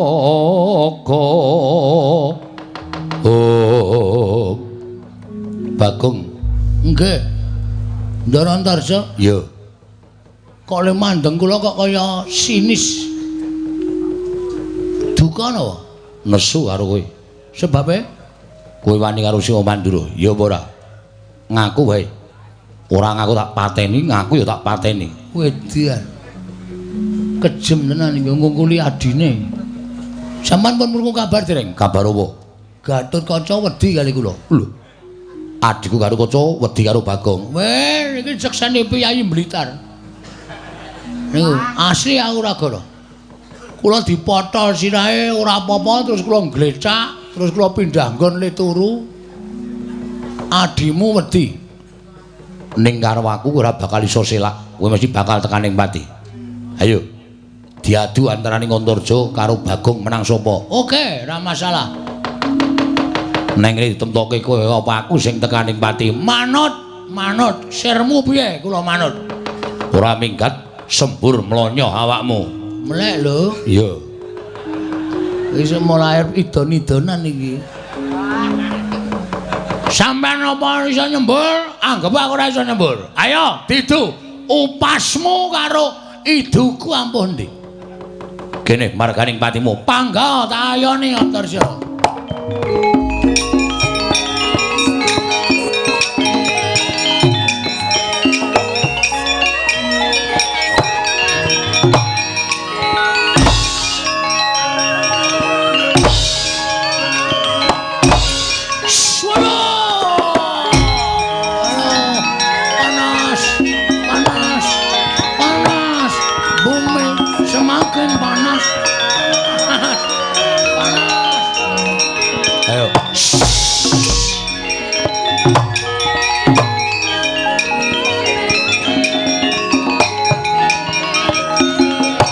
Sambatos.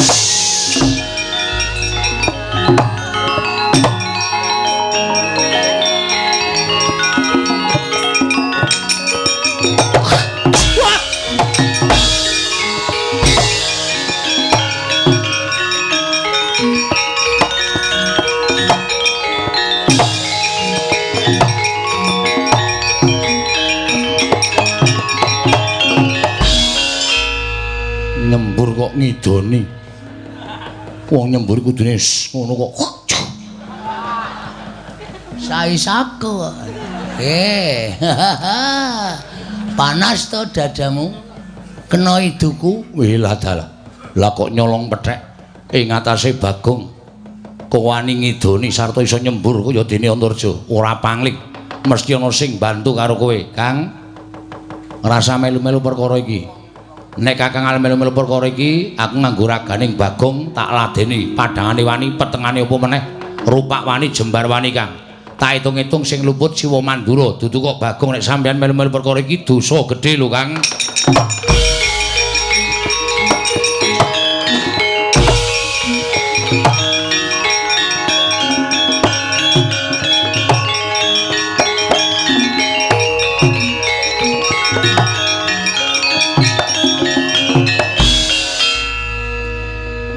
Ngopo kok ngalamun? Ndara Antarsena iki mlebu awakku nggawa sound system apa? Ora. Kok iso kang iso bergema terus Ndara Antarja melayu. Ha iya. Wah, kowe gleleng tenan iki. Arep pirang dina ning awakmu ya, Gong? Ora arep takon metu kok. Oh. Arep tak jahiti kabeh mbur. Dondomi men ra iso metu. Apa anggepmu nek tok dondomi aku ora iso metu kok. Metu karo wae karepku dhewe. Padha, kula ya ngono. Kula ya ora iso dipaksa kok. Ya metu ya emoh aku ya ngono. Metu karepe dhewe kok ya, Tru. Ha iya, kabeh ya dhewe-dhewe kok ya. Panus maning jajalanat iblis lanat. Bagong, ponokan Petro ora minggat sing arep aku glandang nego jebol wae. Mlayu, Tru. Ora. Ayo, iki toto Mandura Prabu Baladewa karo ini.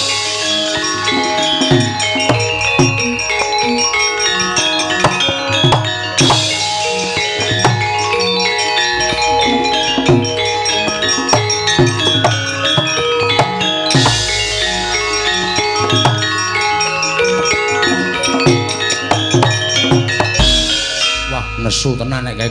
Wah, wis anggere ngono kae ora ana wong wani nyedak. Manis-manis jalan suwane Bagong. Petro ora minggat glandang negara jeblok wetengmu. Sir atiku langsungan. maune kendel terus langsung jirih sakal. Ayo aku ya mlayu mak tratap. Heeh. Ning ngene kok. Kowe ra ya iso ambles bumi to, Le? Ambles bumi ya. Men aja kecekel Ndara Baladewa. Wah iya, aku isih duwe Ndara Antasena ya, Tru. Ha iso. Dadak mlayu ki ngopo ambles bumi ndelik ning bumi beres. Oke.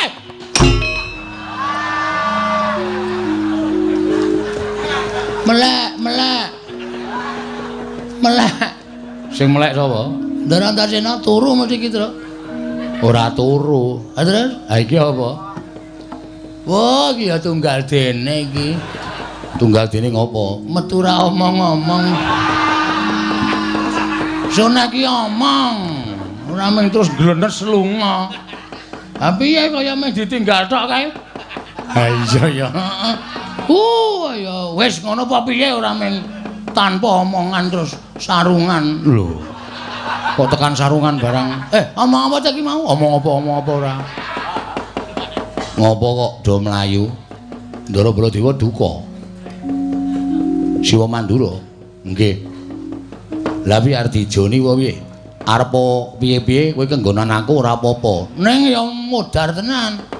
Ha sampean sok turu barang Nek pas kono nibake nenggala nyotampan bles sampean pas sare teng awak kula. Modar tenan ya, Tru. Heeh. Pun wah, ajeng wangsul kula. Lho. Bali piye? Bapakmu engko ora iso ketekan Pandhawa, ora iso nggo pustaka Jamur Lima Sada. Bapakmu mati lho, Gong. Ora apa-apa lah, sertifikate wis tak gawa kok. Kuwi senengane kok kuwi bapakne kok diame-ame warisane ora. Ha piye nek kaya ngene iki terus aku kon piye? Ngene wae. Aja tok lawan ning tok wirang-wirangke. Carane nek kowe wani karo Siwa Mandura, kowe wani karo Siwa Baladewa, kowe wani njotos, kowe wani nendang, kowe wani milara dosa mergo kae pepundhenmu. Nggih, mulane kula niku isih mikir perkara niku. Kowe batur ana ratu kuwi beda derajate. Heeh. Tur dasare kowe tau tate momong karo Siwa Mandura. Bener. Ngene wae, Gong. Pripun? Digawe wirang.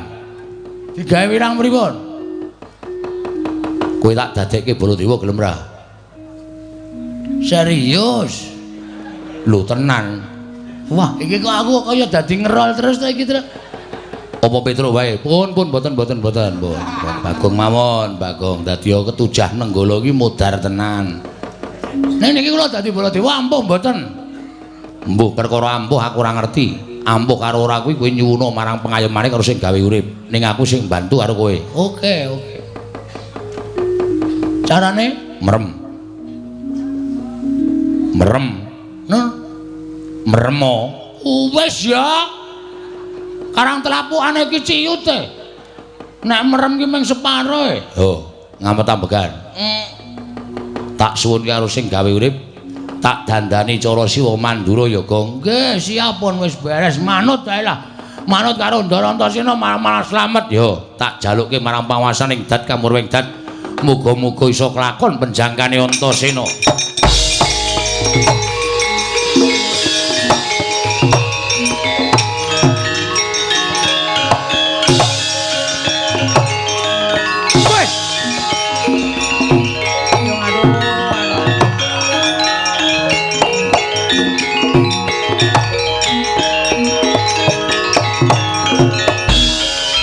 Delokke kowe nganti ketekuk suwe banget irungku, Gong. Kemarin mau kok jarem-jarem ki apa to? Bolirungku ketekuk. Pripun niki? Lho kok pripun piye to wis dadi kok. Wis dadi ya? Wis. Tru. Dire pengilonmu, Tru. Ora nggawa. Kowe iki iso nggawa ngotan cilik aja. Kene. Aku kok nggawa ngotan cilik kaya ora ngerti watakmu, Tru. Nggawa ngotan cilik tok kake sikil nggo nginjeni kathok-kathok kae ta. Ora ya tak antil modar kowe ora. Silai Tru, silai ben percaya. Yo. Nek pengen ngerti. Oh. Uye. Waduh. Wah, terus uye. Jagat Dewa Bathara, jagat Pangestunggur. Anakku nggih. Anakku wong Centara, anakku wong bagus. Antasena.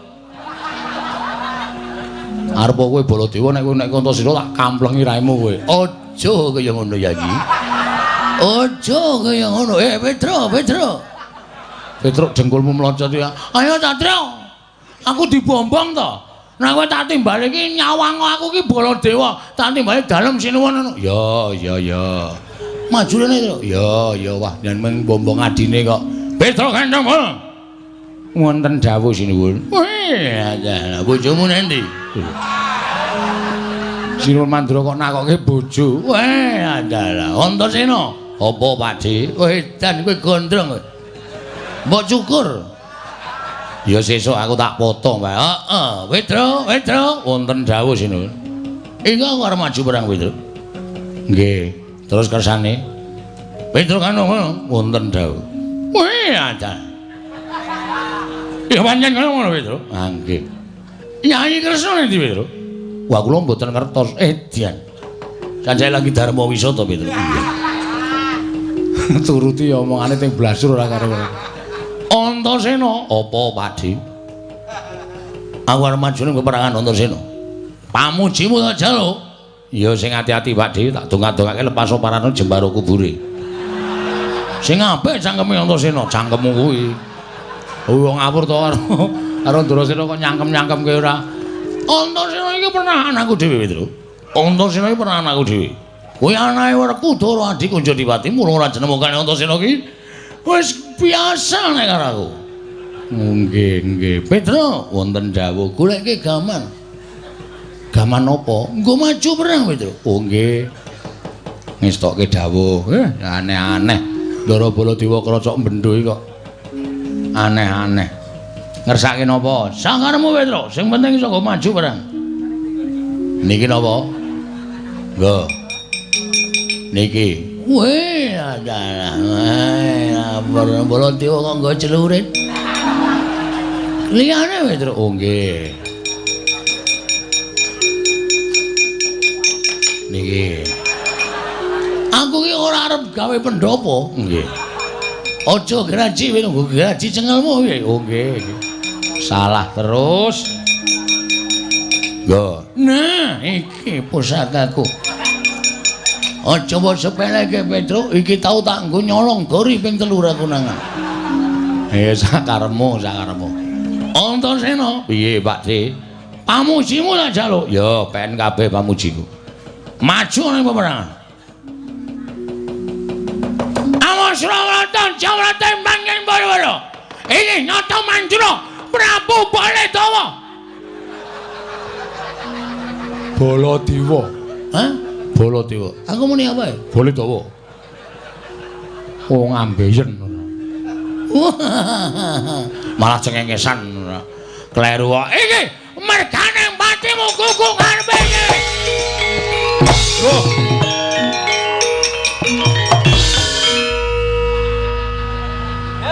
Mempeng salah. Kok mlayu ndono iki lho. Weh, adalah.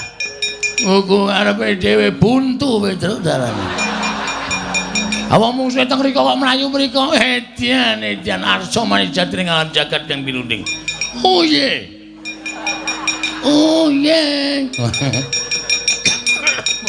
Pun nggih budal. Ayo, iki nonton Manjura Prabu Baladewa legane atiku tanyala.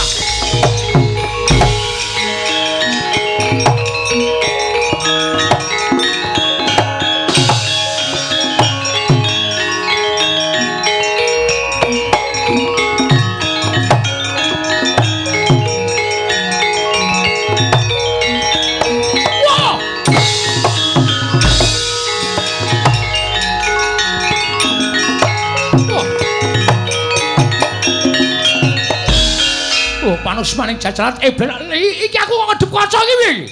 Aku ngedep kaca gedhe-gedhe banget piye? Kok ana wong padha karo aku? Aja bengok-bengok mripeni wong turu Baladewa. Oh, edian. Iki suarane ora pangling iki. Iki suarane Bagong iki. Aja ngawur. Iki Prabu Baladewa. Wah, setan ora. Iki Bagong iki, Prabu Baladewa. Kowe sik ngembal kuwi nggawa apa? Nggawa genter tuwa banget.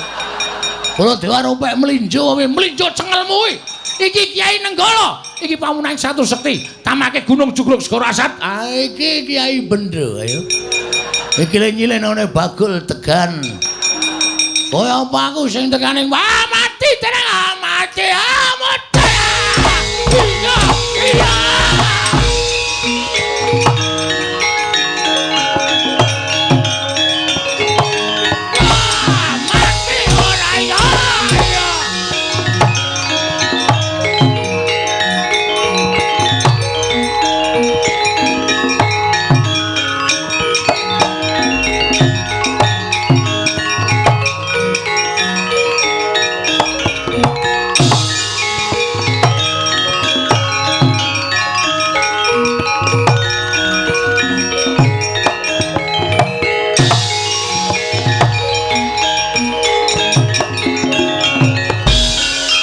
Sinayeng manglung mintonaken dewe kramanira kang kumitiran ing asta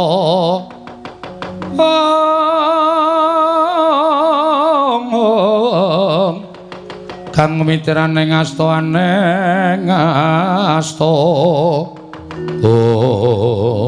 Setyaki wonten timbalan nalika semana pun Kakang nganti lawan Siadi daya-daya prapta ana negara Ngamarta lho iki. Nanging lha kok ndak sawang saka kadohan. Ngamarta kaya koncatan yoni tegese Ngamarta katon surem sorote ora kaya adat sabene. Wonten menapa ing mantu negari Ngamarta Prabu. Keparenga sak mangke monggo kula dherekaken sowan ngersanipun Kanjeng Prabu Puntadewa. Nanjihaken kawontenanipun negari Ngamarta. Setyaki lho kok sik Setyaki wonten timbalan. Lho iki kok ana lelakon sing aneh-aneh. Ngane-aneh kados pundi? Marata gage maju. Wonten menapa kok Prabu sawangan kae. Bleduk mangampak-ampak lebur kasaputing angin tak kira kerai banteng karo macan. Lah kok dadi ora pangling? Kae kok ana lho, kok Prabu Mandura loro padha gelut kae. Setyaki kowe misah siji, aku tak misah siji Dimas. Wis tak kendhau.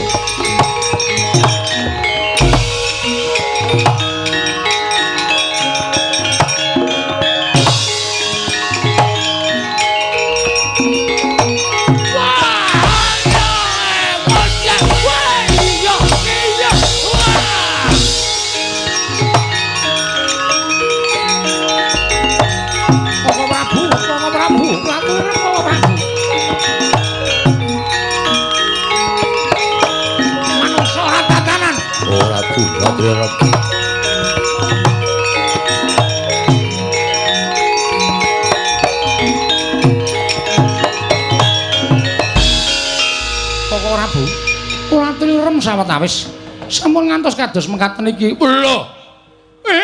Dalah. Yayang Ling Darma. Kresna. Kresna kula wonten maring adawuh. Kowe iki piye to? Kowe dudu aku kowe. Kowe dudu aku. Ora Bu, kula tremut. Kok ora Bu, kula tremut, kula tri sabar. Sampun ngantos dados pasulayan. Kok ora Bu? Iya, piye? Iya, Kresna. Kowe saka ngendi Kresna kok isih gabres? Sik. Wo setan iki. Lho, Kresna kok ngrungokake aku setan iki? Pun Kakang iki kadangmu werda. Kadang mendo. Kok Prabu kula nyuwun mapunten. Paripaksa kula misah lan panjenengan. Manungsa tatanan manungsa jajaran ing atase derajate aceple kok ngembali para panguwasane untuk Mandura Prabu Baladewa. Aku ora trimake perkara iki. Lah kok Siadi malah tumuju ning kene apa wis lakon sirep pageblok itu momo negara ing Ndorowati. Setyaki wonten timbalan Mandura inggih. Kok Prabu paring dawuh mekaten sababipun Yai Prabu mau ndak nganti lamun Kakang Prapta ning negara Ngamarta. Nyuwun ngambil pustaka Jamus Lima Sada wigatine iki lan nambak rengganing projeng Ndorowati. Lah kok saiki malah teka nang kene iki apa Ndorowati wis sirep tumuli Siadi methuk pun Kakang kundur marang Mandura. Lho. Kula nyuwun mapunten, kula nika nembe dugi. Kudune kowe ngerti, Kresna baru tiba. Saka negara Ndorowati. Mengkono to Yai? Inggih, Koko Prabu. Mekaten cariyosipun. Dalah. Wah, setan mbok kuwi menungso kon salin sik kuwi. Kuwi kon salin sik kuwi. Dirajate aceple kok ngembari Parangnata mandur Prabu Baladewa. Koko Prabu? Piye, Yayi?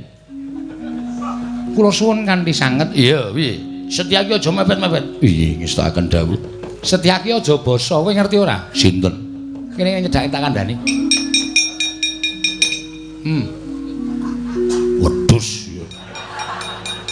Regane pira Setyaki? Gus. Kok iso dadi kaya ngono? Wis kowe aja melu-melu Setyaki. Piye Kresna? Aku manut sabdane Kyai Prabu Ndarawati. Monggo kepiye? Apa yang tak tindakake? Koko Prabu, sakmenika kula suwun panjenengan wangsul kados wingi-wingi. Lho. Maksudsu? Maksud lu? Kowe Kresna wis paham kata-kata modern. Kresna wis ngerti kata-kata modern. Aku nek ora tok warai ora bakal kaya kene. Ayo salin. Salin no. Lah salin piye? Aku lek dandan ora ngerti. Ngerti-ngerti dadi kaya ngene kok kon salin. Iki aku ora dong kok iso dadi kaya ngene iki Kresna. Lho, ning gawe kowe sapa? Anu. Putramu Ngrandu Kumbul. Bambang Antasena. Antasena Setyaki wonten rene. Lho iki ngestaken dawuh. Setyaki Wonten dawuh. Antasena kok rene? Ngestaken dawuh.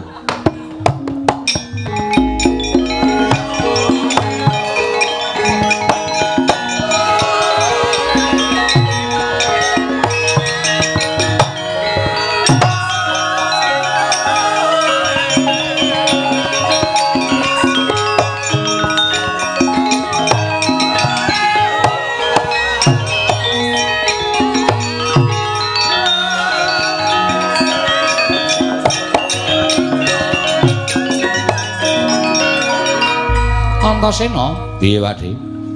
kowe apa sing gawe Bagong kaya ngono kuwi? Heeh. Ayo dibalekke. Antasena aja dibalekke rung rampung li nyambut kowe. Urung-urung wis kon balekke iki ora cucuk karo siwane. Sik menengo, Gong. Aku lagi rembugan. Balekke Antasena balekke. menungso ora tatanan jebul kowe sing gawe Bagong wujud kaya ngono kuwi. Nek ora tak ngenekne ndak Pakde mentolo karo Panakawan. Iki Panakawanmu. Kok dadi Pakde kok mentolo karo Panakawanmu? Mergo aku mbelani Prabu Ndarawati. Prabu nyilih pustaka Jamus Klimasada, Bagong nyebutake pustaka Jamus Klimasada. Ming takon ngalah kok ora gelem. Dapure Batur kok ora gelem ngalah. Antasena, Piye, Pakde? mikira jangkae kae. Ya narto jangka. Lho, kuwi para Antasena mbombong kuwi. Antasena. Piye, Pakde? Kowe aja kaya ngono to, nggawe geger iki. Ya wis ben. Terus karepmu Kuwi diganti. diganti sapa? Lho, diganti Bagong. Yo Pakde yo ganti yo. Waduh, cilaka iki aduh. Iki aku nek iso aja tok ganti, aku tak mulih nang ngomahku, tak gandrung karo garwaku. Baladewa gandrung, dengkulmu mocot, dengkulmu kuwi sing mlocot. Wis. Wis senengane ayo Dono. Woi ladal.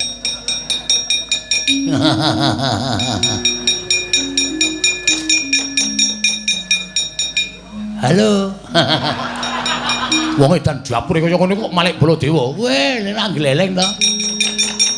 Antasena, piye? Lelakon iki piye, Kir? Sejatine lelakon iki aku mau entuk critane Panakawan. Yen to bab anu kakekne Semar lara. Lho. Semar lara? Iya, Bagong sing ngomong ya, Gong. Heeh. Anu iya, anu nggih. Terus sisane bisane Semar kuwi walu yen arep ana Mahjati Kudu nganggo dirawuhi Pandhawa 5 cacahe ning Pandhawa pun geseh. Lho, geseh piye? Pustaka Jamus Klimasada diasta Sinuwun Ndarawati. Kok sik aja ngarani aku mergo aku ora nggawa. Nggih, kula ngertos. Sampeyan nuwun sewu, kudune iso ngematke nek Ngamarta niku wonten srengenge kembar. Iya, aku ngerti. Ha nggih. Kira tak mak rada ngarep ngene, ora omongane ngedangklang nang kene. Iya. Wah, edan kowe iki jan karo sapa-sapa kok sia-sia. Terus dadi geger wose Pustaka Jamus Klimasada diasta Ratu Ndarawati. Mbuh sampeyan mbuh dudu sing baku sing nggawa Ratu Ndarawati. Kok sing nggawa ki Ratu Ndarawati tenan? Ane nyatane dheke ora Ngaku kok Koko Prabu, kula wonten pundi papan menika mboten nate pisah kalian Setyaki. Mila menawi tanpa Setyaki menika tegesane sing ngrayi Ndrawati. Lah aku mongko ora amatke Setyaki melu apa ora? Wah, lah nek ngono pancen Pustaka Jamus Limasada ilang saka negara Ngamarta digawa maling agung ing wujud Nata Ndrawati. Lah menika ingin dados tuk sumbering perkawis, mongko menika dipun betahaken dening Kakang Semar. Kinarya ngusadani dhateng grahipun Kakang Nayantaka. Pun nek ngoten niku pripun kula tak takon. Ngene wae. Kowe karo kancamu sapa? Petruk. Petruk nanti? Truk. Nene Truk? Ya. Ana dawuh saka Sinuwun Ndrawati. Dawuh napa Sinuwun? Kowe karo aku bali ning Karang Kadempel. Lah mengki nek bapak takon para Pandhawa, mengko aku sing wangsulan, aku tak tilek karo bapakmu. Malah perkara iki mesti ana ngembet sarta gandeng jenenge karo Kakang Semar. Oh nggih. Wis ora karo Pandhawa ora apa-apa. Ning aku tekan kono, mergo aku ngerti lambe atine bapakmu. Oh nggih, siap matur nuwun. Setyaki wonten timbalan. Kowe tak tinggal nang kene ya. Lho iki ngestaken dawuh. Kok ora Bumandura kepareng Lenggalang mripun wonten Garing Ngamarta. Ya, manut. Antasena Ngamarta jaganen. Aja nganti ana trubusaning satru telik Mangindrajala ingkang manajal saka sela-selaning Garu. Ya, Pak Ding ngestake dawuh. Petruk Bagong karo aku ya budal ning Karang Kadempel. Monggo sinuwun kula jaken rada tentrem ati kula semarenten sing nileki nggawa napa-napa mampir tumbas jeruk. Ya.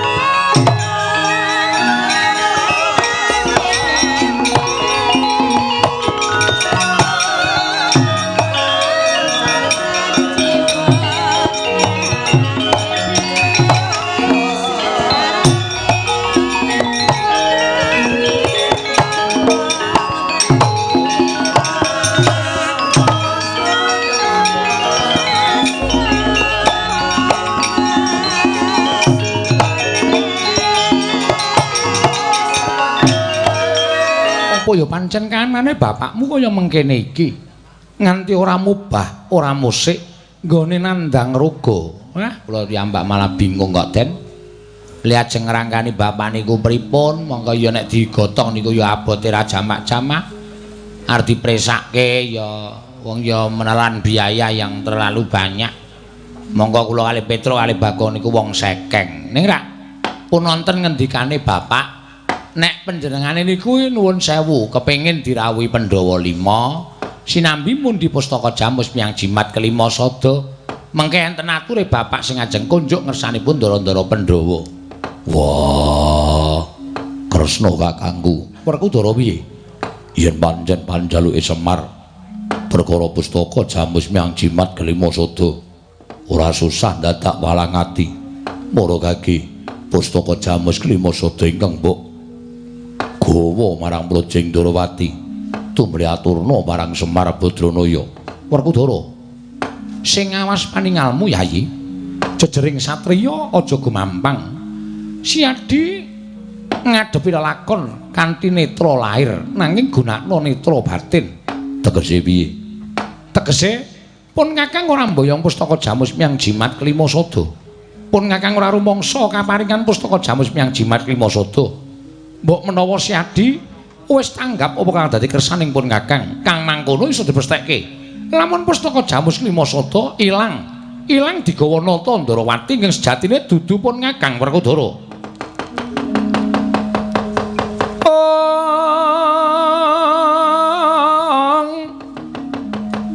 Permara mangus wamya ngambrang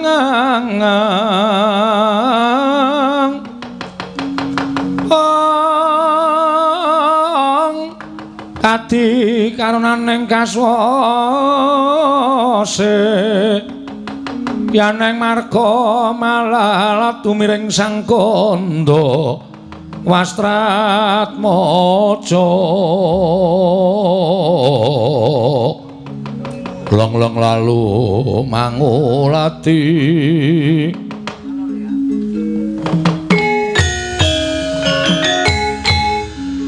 Apa pancen bener mangkono? Yayi. Yen pancen si Adi kurang percaya kelawan apa kang dadi aturingipun Kakang Mara Gage Arjuna kula wonten maring adhawu. Ora usah dadak wedi kangelan.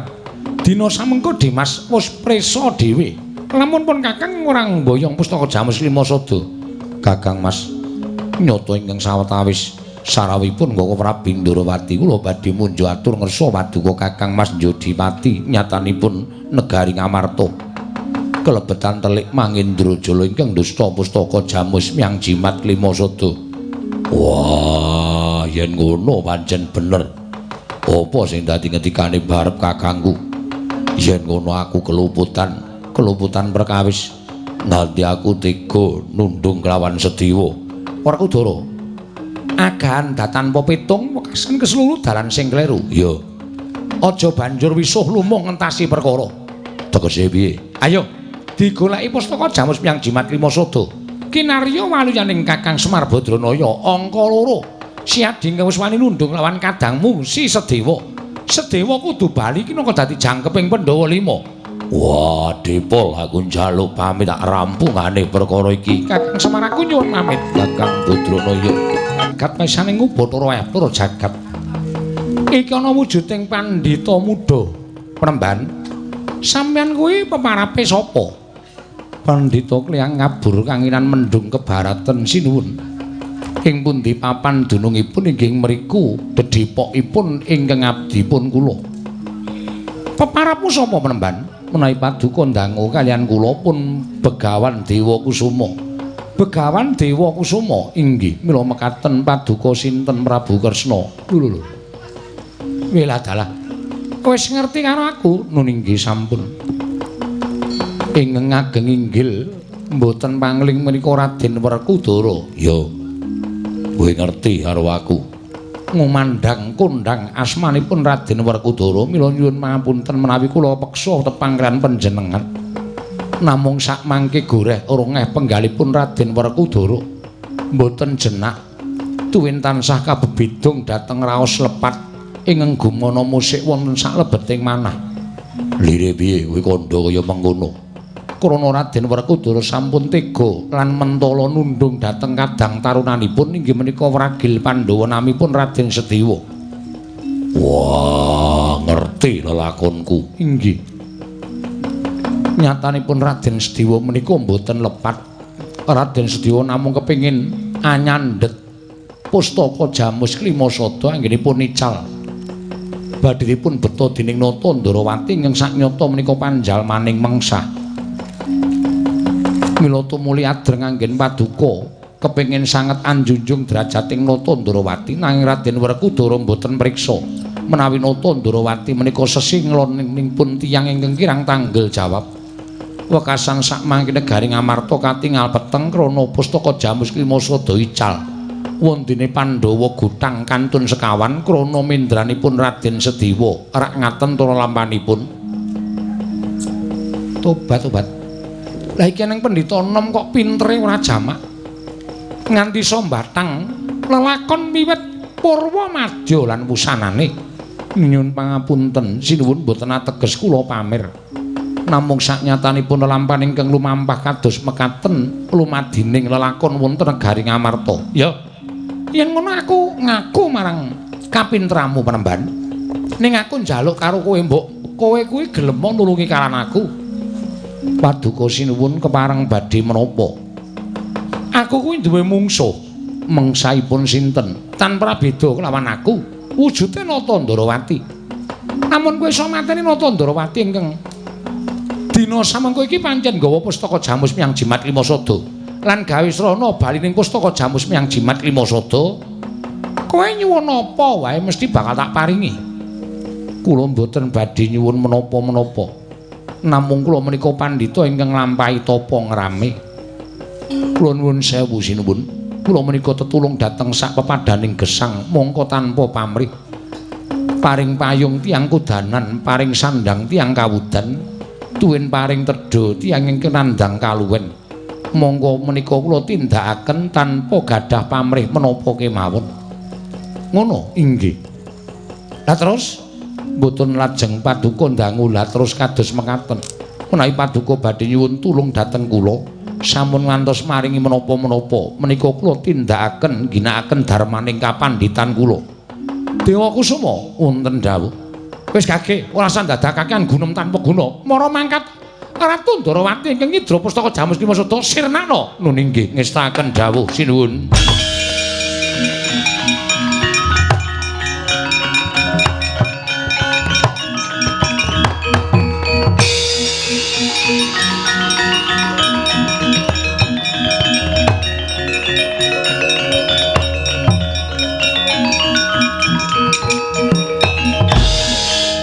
Prabu kok malah tumuli kendel. Mboten agi-agi sumusul dhateng pandhita menika. Wis to, percaya aku. Kresna kae mesti kalah. Liripun kados pundi? Apa to sababe pendhita muda iki mau katone durung ganep ngelmune sarta durung tatas buntas kawruhe. Ewadene lha kok iso mbatang cangkriman sarta lakoning Pandhawa komplit-plit wiwit sore mau tekan saiki. Sebabnya apa gitu? Ora ngerti ya. Lah kowe iki senengane ora gelem mikir kok. Kowe tak kandhani ya. Pendhita iki mau ki dudu sapa-sapa. Sapa? Niatmu golek sapa? Golek pustaka Jamus Klimasada. Sawise pusaka ketemu, golek adiku Sedewa. Mengko nek nganti pusaka ketemu, Kresna kae tekaning pati. Ya. Pendhita iki mati sampyuh karo Kresna kae mau upama le. Iya. Kowe rasa golek adimu tekan ado-ado. Sebabe sing dadi pendhita iki mau Sedewa. Wah, setan. Teko iso batang cangkriman jebul Sedewa. Ning aja tok seneni, aja tok dukani. Pancen niate Sedewa kaya ngono nyelametake kana negara Ngamarta. Werkudara diawat-awati adimu lanang. Wah, iya.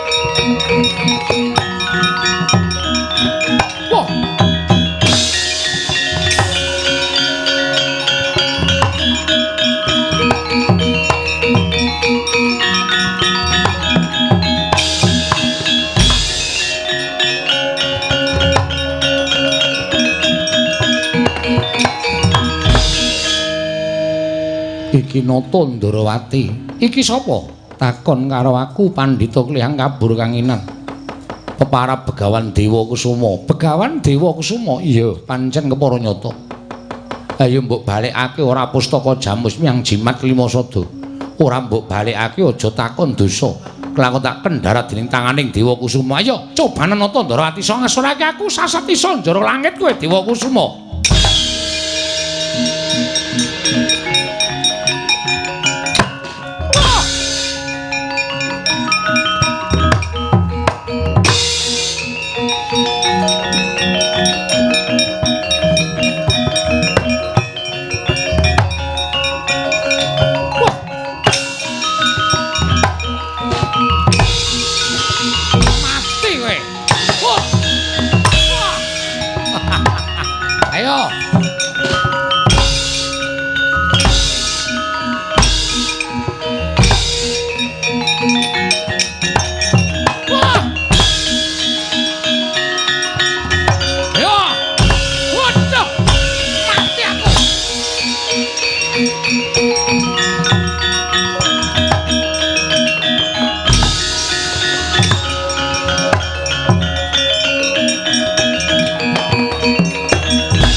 Keket genya panca bakah nege Sang Begawan Dewa Kusuma lumawan Nalendra Ndarawati parandene mangke paringi jawata wis telas tulising titah kekalih Sang Dewa Kusuma babar sedaning wujud Raden Sedewa Nata Ndarawati babar sedaning wujud nege Sang Dewi Kanastren mundi pustaka Jamus Miang Jimat Klimasada. Mati aku.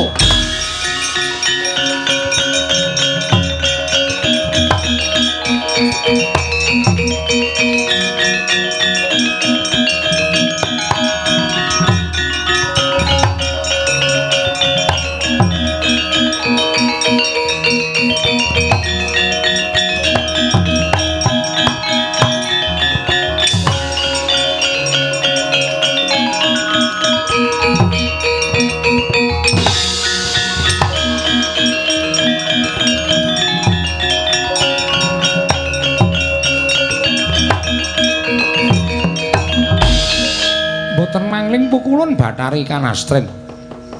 Ki Prabu Ndorowati yo. Jagat dewa badhe jagat pangestu lajeng keparingipun kula badhe nyuwun dawuh menapa ta sababipun dene Eyang Bathari Kanastren nilar Karang Kadempel lan dadosaken roganipun Kakang Semar. Yo mung merga pepingenaning Kyai Badranaya ingkang satemah kebangeten nggone menggalih satemah nandhang raga tumuli dawuh kelawan aku yen to bisa niwaluya yen to isa nglumpukake Pandhawa sarta mundi pustaka Jamus kelima sada ana ing Karang Kadempel. Kaki Prabu Ndorowati syukur yen to Pandhawa wis ganep. Malah aku ingkang bakal boyong pustaka Jamus kelima sada katur ngersaning Kyai Badranaya. Menika langkung prayogi Werkudara ayo ya.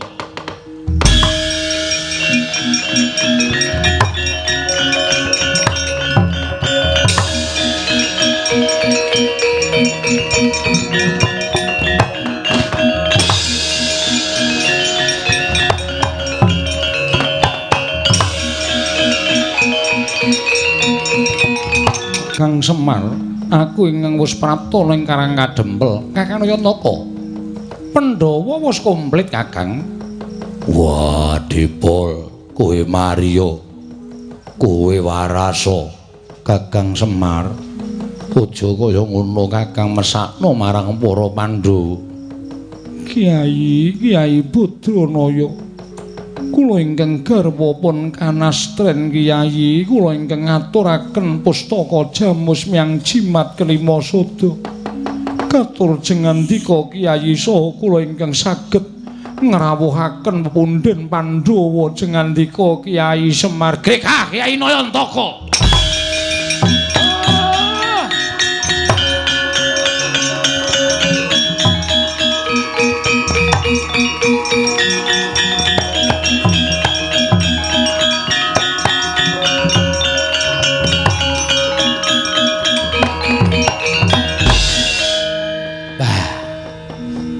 Kena ngapa Pak cangkeme dintup tawan apa Pak? Kok mecucu. Bah. Blegek kekugek sadulita mel. Matur nuwun sinuwun. Ana apa Kyai teka sampeyan nandhang ruga Kakang Semar? Ana apa Kakang Semar? Semar ning apa? Kanastren matur nuwun ya. Inggih sami-sami Kyai. Ora ana gunane aku kongkonan babi. Ora iso do ngrampungi pakaryan. Oh. Ngerti tak tekek. Oh iya. Ya aja kok ditekek ora. Barang waras cangkeme elek Semar iki. Anake dunake babi ora. Mergane kowe dikongkon bapak ora ngrampungi karya. Lho sing iso nggawa Pandhawa rawuh mrene ngaturi rawuh Pandhawa rawuh mrene malah Kanjeng Ibu. Ibu sapa? Lho kuwi Kanjeng Ibu kuwi, Ibu Kanastren. Kuwi ayu ning lamur ya. Lho, kok lamur? Kok gelem ro semir? Wong tuwa kaya ngono kok bojone ayune ra jamak-jamak, mbok mau tekak, simbok tak pek. Wah, edian kowe ra. Apa njur mbokne dhewe arep dipek. Cah nekat e. Nekat ra yo ora banget. Kakang Semar sejatine darbe panyuwun apa? Budaya menika panggenan ingkang sae. Budaya unggah-ungguh, budaya tata krama, budaya menika saged ngraketaken pasderekan. Luhuring negari menika gumantung wonten budayanipun. Iya. Mula janjane kula mung kepengin bangun wujuding wewangunan ingkang mriku dados ajang anggenipun sami olah budaya lan seni. Wah, candhak lakone wisan. Wis. Kapokmu kapan kowe? Niku Ndara. Supaya tiang-tiang Amarta menika nuwun sewu ingkang kagungan lan budaya menika boten lajeng sami mapan wonten papan-papan ingkang boten sakmestinipun nanging dipun paringi wadah. Wonten ing mriki saged mekaraken pikir mekaraken tumangkaring budi supados Seni lan budaya wonten negari Ngamarta menika saya ngrembaka, saya sae, budayane ya apik, budayane tata krama ya rumasuk enten sanubarinipun para kawula sak negari ing Ngamarta. Iya, Kakang Semar mengkono nggih. Ning niki pun terakhir mawon nggih, Den. Niki keri dhewe kula kudu mbangun bab sing boten enten sambung rapete kalih pewayang. Cukup niki pungkasan enten sing nyuwun lakon aneh-aneh kula ora sida mayang mawon. Ndas kula mumet wit sore. Ora iso mikir sing werna-werna. Sing wangun ya lakon-lakon sing maton mawon nggih Ndara Werkudara. Iya. Nggih Den nggih. Iya. Lakon aneh-aneh sesuk nek ana wong ngresmekke dalan Semar mbangun dalan. Dalan nggo lindes ndase kuwi ora nesu wae. Oh, ya kudu nganggo ngono kuwi. Mugi-mugi lestari saklaminipun rukun, saklaminipun tentrem, saklaminipun Ndara.